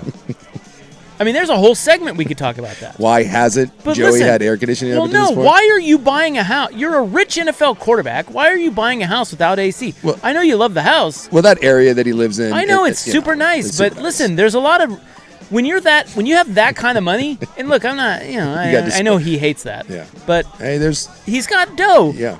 You can buy a lot of homes in this area, like a lot. He likes that. He likes that classic Portland look. Maybe Mama loved it, and it could be. It's a cool looking house. Oh, it's an amazing house. Yeah, but it's no AC. All of a sudden, you're like, Yeah. Or maybe the house is really well like insulated, and so it's one of those that stays cool in the the summer. I don't know. I mean, if you're having to run one of those, like those little fans. Yeah. Little standalone fans. Like a swamp cooler you're working What are in the there? troops even fighting for? You're Joey Harrington. It does seem like something that Blown away. that Joey would have. Yes. Blown away. If you're a first-round quarterback, I would think that air conditioning is probably. Now I want to know what else Joey Harrington doesn't have that would stun us. So, like, I would say that if you're living in a home and you've got some means, I would say air conditioning, garbage disposal, right? Like, if you don't have a garbage disposal at this point, again, you've got like a really old. I think you got your sound system like all wired in and everything. All the rooms have. You got that whole like thing a going. Sonos system. Yeah, like because those are pretty easy. You don't have to have wired anymore. Everything's wireless. You got buy a couple Sonos speakers. You got cameras everywhere. Yeah, security. You got the touch faucet. It's very well. The key is you got to have the no touch blinds. You got to have the whisper blinds. There you go. That's a big one. Yeah. My buddy down in Bend, he's balling on. He's a big baller, and I love rich guy problems. So when they moved in, they didn't get. All of the blinds weren't done at once. So they have the whisper touch blinds that you can't hear. But they put in some blinds on some of the bigger windows after they moved in. And he was like, these ones not as quiet as he was bummed that they weren't as quiet as the other ones. Loud blinds. Yeah, and he was like he was apologizing. I was like, dude, you want to know how you're doing good when you're grumpy at the slight sound of a motor. While your blinds come down, that's when you know you've made it. But you can also afford to upgrade, so just upgrade them. I have to give him a hard time every time I go down there and visit him. I'm like, nice blinds. I can hear them. Hello. What if we find out Joey doesn't have a car? He's a biker. I mean, he doesn't have a long driveway. I could see Joey on like a moped. I can't see Joey on a motorcycle, but I could see him on a Vespa. Seriously. Yeah, like I could see Joey, too. but he's in his car because he calls us from his car, quite a bit. Could be his wife's car. Might be an Uber. Yeah, bidets. I don't think bidets are necessarily as common as like an AC unit. Hey, this is controversial, but we were just talking about this new house we bought. We have a bidet in one of the bathrooms. Oh yeah. Wife wants it out. Are you kidding me? It's not working. Now, is it the separate? Yeah. Oh, it's separate. Well, that's bush league. It's too, yeah. Yeah, get out stupid. of there. Yeah, get one bidet toilet. It's a waste of, well, maybe, yeah, but it's a waste of space. Yeah. Yeah, the separate bidet is ridiculous. No one's plopping from one to the other. Right. Especially now when there's just the technology to just buy a bidet toilet. It was clearly done a long time ago. Yeah. So, yeah, he went from the moat to the bidet. It's nice to be the Rops. Yeah. That European luxury. It is nice to be the Rops. Does this place have a moat? Wait till I tell you all the problems this place has. Does this place have a moat as well? Drawbridge? No moat, but it's nice and wooded, which I love. And it's like an 80s minivan. A lot of wood paneling. 90s. 90s. Tasty. Built in the 90s. Think of like a Plymouth Voyager. Yeah, it's a little dated. A little dated, but we love it. And tonight we're going to break in the hot tub. Oh, you got a hot tub. Yeah. You've become a hot tub man. Welcome to the club. Not by choice. Oh, wait, we're all three hot tub men? Yeah. Well, I insist upon it. Yeah, I know you love your hot tub. And I love hot tubs, too. I just never wanted to deal with one. Yeah. But it came with it, It came with the house. Now, do you got like the old, hot tub? It's a little. Okay, so we had the hot tub guy out. Yeah. And he was out there yesterday, and he said it's probably 8 or 9 years old. Oh, that's not too bad. But he said it's in good shape. Yeah. He said clearly they kept it up. Yeah.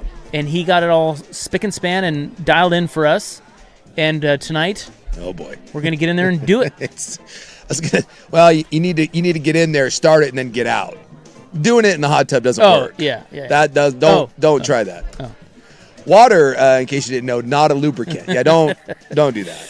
But anyway, it starts in the hot tub and then it goes elsewhere. Yeah. But yeah, I can't wait. You get yourself a glass of wine in a hot tub, and you can't close that deal. You know whose setup that I love on TV that I think I can recreate? Which guy? Based on the property that we just bought, is the dean in Rooster. Oh yeah. I love what he's got going on. You can do the the sauna. Well, he's got he's got the steam room. Yeah. Is that it's a sauna. Yeah. And then he's got the cold plunge. And I've got the hot tub. I think I can recreate that.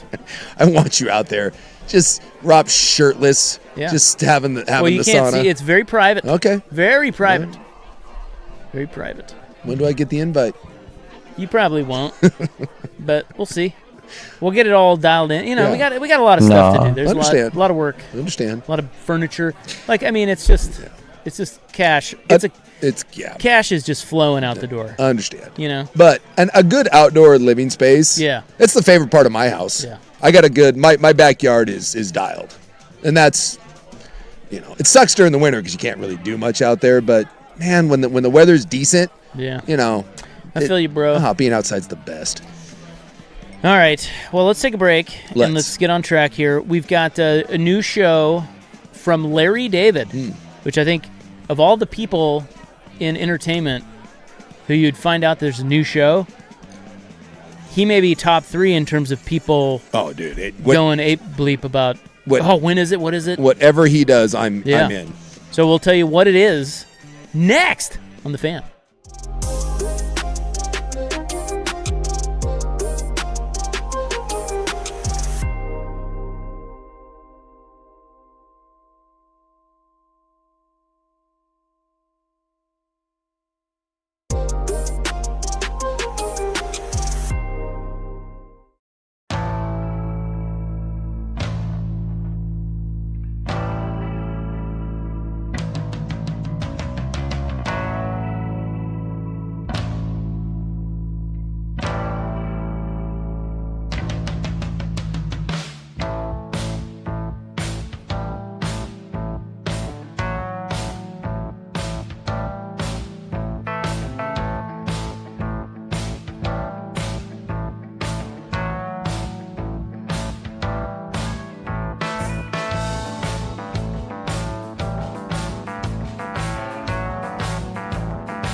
Now, from the George McCoy and Warren Allen Sports Desk, a Sports Center update on the Fan Sports Network, 105.1 FM and 1080 AM. First on the Fan, former Trailblazers assistant GM Mike Schmitz has a new gig. He will be the new general manager of the Dallas Mavericks, reporting to Masai Ujiri. Knicks taking on the 76ers in Game 3. Knicks up 2-0 series. No OG and Anunoby tonight, but no problem right now. Knicks up 11 midway through the fourth quarter in that one. Later on, we got Timberwolves taking on the Spurs from Minnesota. That series tied up at 1. Iowa basketball coach Ben McCollum, he is finalizing a new 6-year contract after leading Iowa to the Elite Eight. McCollum had a little bit of rumors of being interviewed for the Portland Trailblazers job. Jets and running back Breece Hall, they have agreed to a new 3-year deal worth just under $46 million to keep the running back in New York. NFL announced they're going to release the regular season schedule next Thursday. Dodgers left-handed pitcher Blake Snell, he's expected to come off the IL, start for LA on Saturday. I'm Steve Vaughn from the George McCoy at Warren Allen Sports Desk. Don't call your mom. Call George McCoy at warrenallen.com.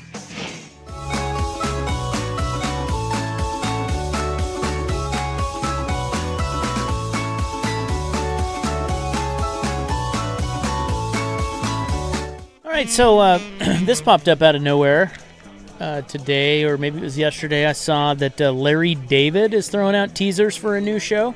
Is he like 80 yet? I don't think he's that old. He's looked like he's 80 since, I know. For 20 years. See, Larry David's got that Keith Richards things going on that you've looked 70 plus for the last 35 years. He will be 79 in July. Yeah. And he's still putting out work, huh? Yeah. Shut it down, Larry. You're worth like $500 million. Well, I feel like I got a theory on this, and although I haven't read up on it. I have a theory on it. Once I tell you, I'll give you my theory. But, yeah, he's probably top 2 or 3 of people that when they do something, I'm listening. I'm ready to. I want to see what he's doing. Like, yeah, Larry David. In hindsight, I mean, Seinfeld's the biggest TV show of all time. It just is. It may not be your favorite. It may hasn't stand the test of time to you. It's the biggest TV show of all time. And I don't think I appreciated the brilliance of Larry David, but you can see now, and no offense to Jerry, who's gone on and done plenty of stuff on his own, is a very successful stand-up comedian, and the coffee thing.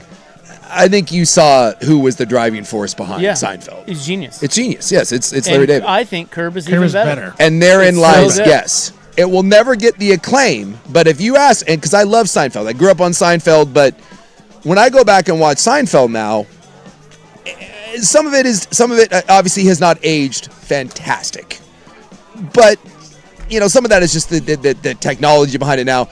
I think there's this the joke that like 90% of Seinfeld's problems could have been solved with a cell phone, right? It is, but it's still great. It's beautifully written. It's a bit timeless, but when I go back and watch the early episodes of Curb, they too are dated and all that. I think Curb stands up better. So if you gave me the choice between watching all the Curb or all the Seinfeld, even though I was a Seinfeld kid, I'm with you. I'd take Curb. I think it's a better crafted show that stands up a little better than Seinfeld, and that's saying something. So the show is called Life, Larry, and the Pursuit of Unhappiness. Of course it is. It will be on HBO beginning June 26th. It is a 7-episode sketch comedy series, and it's produced by the Obama's production company. It's a sketch show? Yes, but it's improv.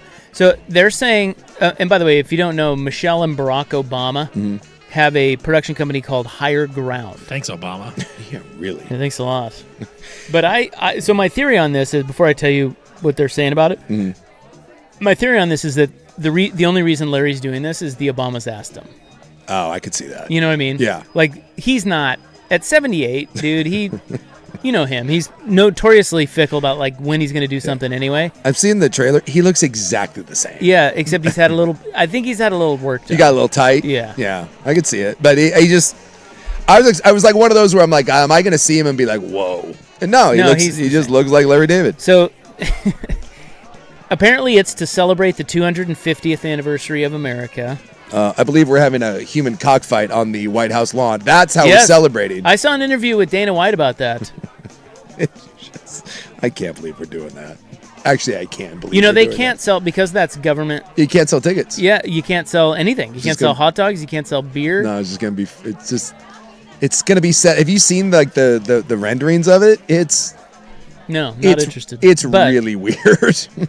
Anyway, they're saying that these will be 7 episodes of improvised sketches that reimagine moments in American history. So it's gonna be like a drunk history sort of thing, but with Larry David Larry's spin on oh my god American history will be great. I want Larry as like George Washington. Oh, it's gonna be that's. Well, didn't he have that ad? That's what it's called. It's called the Life Larry in the Pursuit of Unhappiness, but then below it says an almost history of America. Yeah. Oh my God, yeah. It's gonna be great. That's gonna be great, especially because it's gonna get into some really dicey material. Oh, we're gonna talk about some slavery. We're gonna talk about women's rights. Yep. Yeah, it's the gays. The gays. When is this debut? June 26th. And I can already just get ready for the right outrage because they're going to be very unhappy about this. Very, very unhappy. Oh well. How dare you talk about our history? It's like when they did Hamilton and they couldn't handle that Jefferson was black. Why do they all have to be black? Apparently they don't like the blacks. They're trying to give them back. I got to tell you, we've stopped clipping your racist commentary. 5 for a black. Somebody had one earlier. Yeah, there was one there's today. There's enough of them where like maybe we shouldn't be doing this. There was one today, then it was really bad, and somebody suggested to clip it. See, because they're listening now. Their listeners are trained to listen in drops, and we were like, I don't think we can do that to the poor fella. It makes me a little uncomfortable. Yeah. That's the one. The only one that truly makes me uncomfortable is they're trying to give them back. Yeah. Apparently they don't like the blacks. They're trying to give them back. Poker chips. Poker chips. Blackjack. My mom is adorably racist. No, that's a true statement.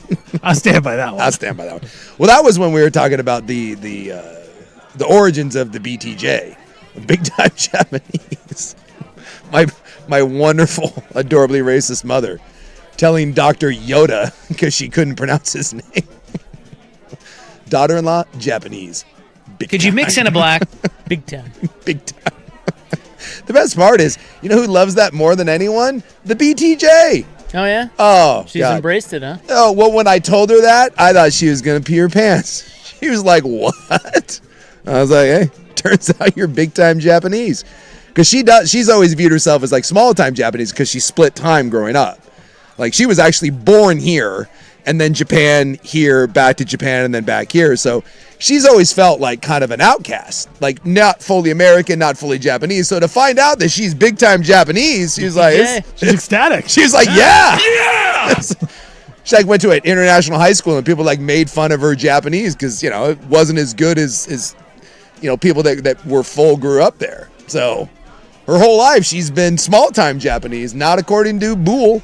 According to my mom, big-time Japanese. What are we doing for Boole for Mother's Day? It's a big weekend coming up. We got moms. Yeah, we do got moms. Got to take care of the moms. Mother's Day is not a big thing in my house. It isn't? Well, no. Why not? Because you love your mom. No. Like in my house. Because we're, Yeah. I get that. I don't know if you know you this. Gotta do something for the BTJ, though. Her mom also gone. I know, so, but BTJ is but Mother's Day is not de facto mother of your children. Yeah, we try to pretend. I drop off flowers and a sweaty wad of cash for Boole, which is all she wants at this point. How much you give her? It's she gets enough to do something fun. It's a little fun money. Huh? So how much? She gets that. How much? It's like when you were a kid and you got like money in a birthday card. So So I throw that in there. That was always fun. Yeah. And then the rest of the time we pretend that Mother's Day doesn't exist in the house. It's like it's just another Sunday, guys. Yeah. No one. It's like having a couple cats in the house. You don't make eye contact with them. You don't know whether it's just. It's best that we just pretend that it didn't happen. What do we do for Coach? Well, we went out and got her some flowers already. So I don't know. That's about it. She just wants to be left alone. She's busy time of year. What's she gonna do? Probably take a nap, I would guess. Yeah. You'll take the kids. Yeah, and let her do I'll go her do thing. something. Yeah, I'll do something with the kids. Leave her alone. Make her breakfast or something. Leave her alone. Make her some God, you're breakfast. an American treasure. Yeah. Just an old romantic. I guess what I say, I would love, when you meet someone like Stephen Vaughn, I want to go back in like my little time machine and like hover and watch him woo Coach Vaughn. I love the idea of someone like Stephen wooing. I did not woo anybody. She reached out to me. You still She had made the first move. You still had to woo her. He was a star basketball player. That's exactly what happened. Yeah. We had our first like little scrimmage, and I was this little unknown guy. No one knew because I just kind of joined the team and walked on, and I dominated. Like I dominated all these old dudes and killed them. And then she just messaged me on MySpace. She was like, "That was hot." MySpace. Yeah, MySpace. Oh wow. She's like, "Hey, you had a great game." I'm like, "Yeah, thanks." Sure did. You want to do it? See, go. I'm just, at some point, you had to say something sweet and romantic to her, and I can't picture you saying something sweet and romantic. Oh, I'm a romantic at heart. I wrote her a little poem. Really? Yeah. Like to make it official. Like we were hanging out, just dating and Did you stuff. say check yes or no? Do you like me? I might have. You wrote Not her in a that poem. one. We Not in that should one. have a dramatic reading of. Yeah, can we get a dramatic reading of She's said got it poem? somewhere. She Yeah, still she has it. does. She loves that little thing. Yeah, it's so. Do you do Big Mother's Day? Does Nurse Yeah. Nice Oh, yeah. do a whole thing? Oh yeah. Is there a brunch involved? Yeah, there will be brunch, and now this is the first year I've had my mother here. So. Oh yeah. So we've got two moms. Yeah, double mom. Now is it going to be mom tension? Like each one wants the focus on them. No. I don't No, know. my- That Fight that for the sounded a Rapo. little. No. I don't know. There's some. Listen, no one takes the stage from my wife. Okay. Stay in your lane, bitch. Once you get married, your real mom is the second. Yeah, it is. She goes the second string. A little bit. It's kind of the thing. It's a weird thing. It's like it's your wife. It's like she's not my mom. Yeah. Yet It's her day. it's her. Yes, we try to make it very special for her. Yeah. because she's very special. Yeah, it's whatever she wants to do. I did actually remember. We actually do have plans. We're going to the pool. That's all we're doing. Oh, the pool. The Milwaukee pool? Oh no, The uncle's pool. Uncle Harold's pool. That's what I'm saying. Like That's Uncle not Harry. Milwaukee. Oh, that's not Milwaukee. That's No, in no, it's no, in no. Damascus. Oh yeah, I saw the pool. Wait, he like, lives in Damascus? Yeah, That's a nice pool. it's a nice pool, nice house. Yeah. No, not Lagos. It's not in Lagos. Wait. King of the Damascus. Yeah. When I saw Uncle Harold, dude. when I saw that pool, I was like, oh, I told you. hey, I'm out there on the weekend in Damascus. Maybe I swing Yeah. on by with my my Daffy Duck raft and let's do Let's this. do this thing. Hey, all is welcome. I'm out there in Damascus every weekend. I take a tour of duty out in Damascus. Drive by that sweet Bi-Mart and Oh, yeah. yeah. The Dairy Queen Dairy shut down. The Dairy Queen in Damascus is no more. My kids have been heartbroken. What's They that fa- about? They love Dairy Queen. It's no more. No, I mean, why did it shut down? I don't know. Losers. Isn't that a franchise? I think they're a franchise. Probably. I don't know. Remember, because our family owned the Dairy Queen in Monmouth. Yeah. Very famous Dairy Yeah. Queen. Yeah. Yeah, the guy that the guy that owns the gym that I go to out there, he lamented, like he swore that Dairy Queen had some of the best burgers. And It's a used to- landmark. and I used to make fun of him. I'm like, seriously? He's like, I'm telling you, it's a great burger. And when it There's shut, no chance of that. that's what I said. But I was like, there's No chance. The only reason to go to Dairy Queen is to get a Blizzard. It's the only reason. Yeah, get ice cream. Yeah. I agree with that. But he claimed, he'd be like, man, I got a hunkering for one of those burgers. And then when it shut down, I went in, I was like, dude, you see the burger or the Dairy Queen shut down? He's like, it's too soon. Dude, it's a big thing. It's a I big couldn't deal. handle it. Like, it was an I can't talk emotional about it. moment. So I can't say I've had a burger there at that one. We always get, sometimes we stop by and get Blizzards to get ice cream, but I'm a peanut butter sundae guy myself. They have a new Cinnamon Toast Crunch dipped cone. Oh, I was I don't need the dipped cone. I was gonna say you pick one cherry, up. a cherry dipped cone. Yeah, What? but a cinnamon toast Cherry crunch. dipped cone? You would order that? Oh yeah, those are delightful. Yeah, What? You've never had a cherry dilly I've bar? had, yes. Wait, that's different. No, it's the same thing. same thing. A dilly bar? Yes, a dilly bar is just a pre-made dipped cone. Right. Oh, yeah. No, I don't like either of those. I'm out. That's stupid. You got to order a Blizzard. The dipped cone is a classic. Dipped cone's great. I always go with the peanut butter sundae. It's like a peanut butter topping on. Not anymore just out. ice cream. Not No. anymore out in Damascus. No. That's right out. All right, we're going to wrap it up with Beaver News on the Fan.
So we wrap it up with Beaver news here on a Friday. It's right up our alley.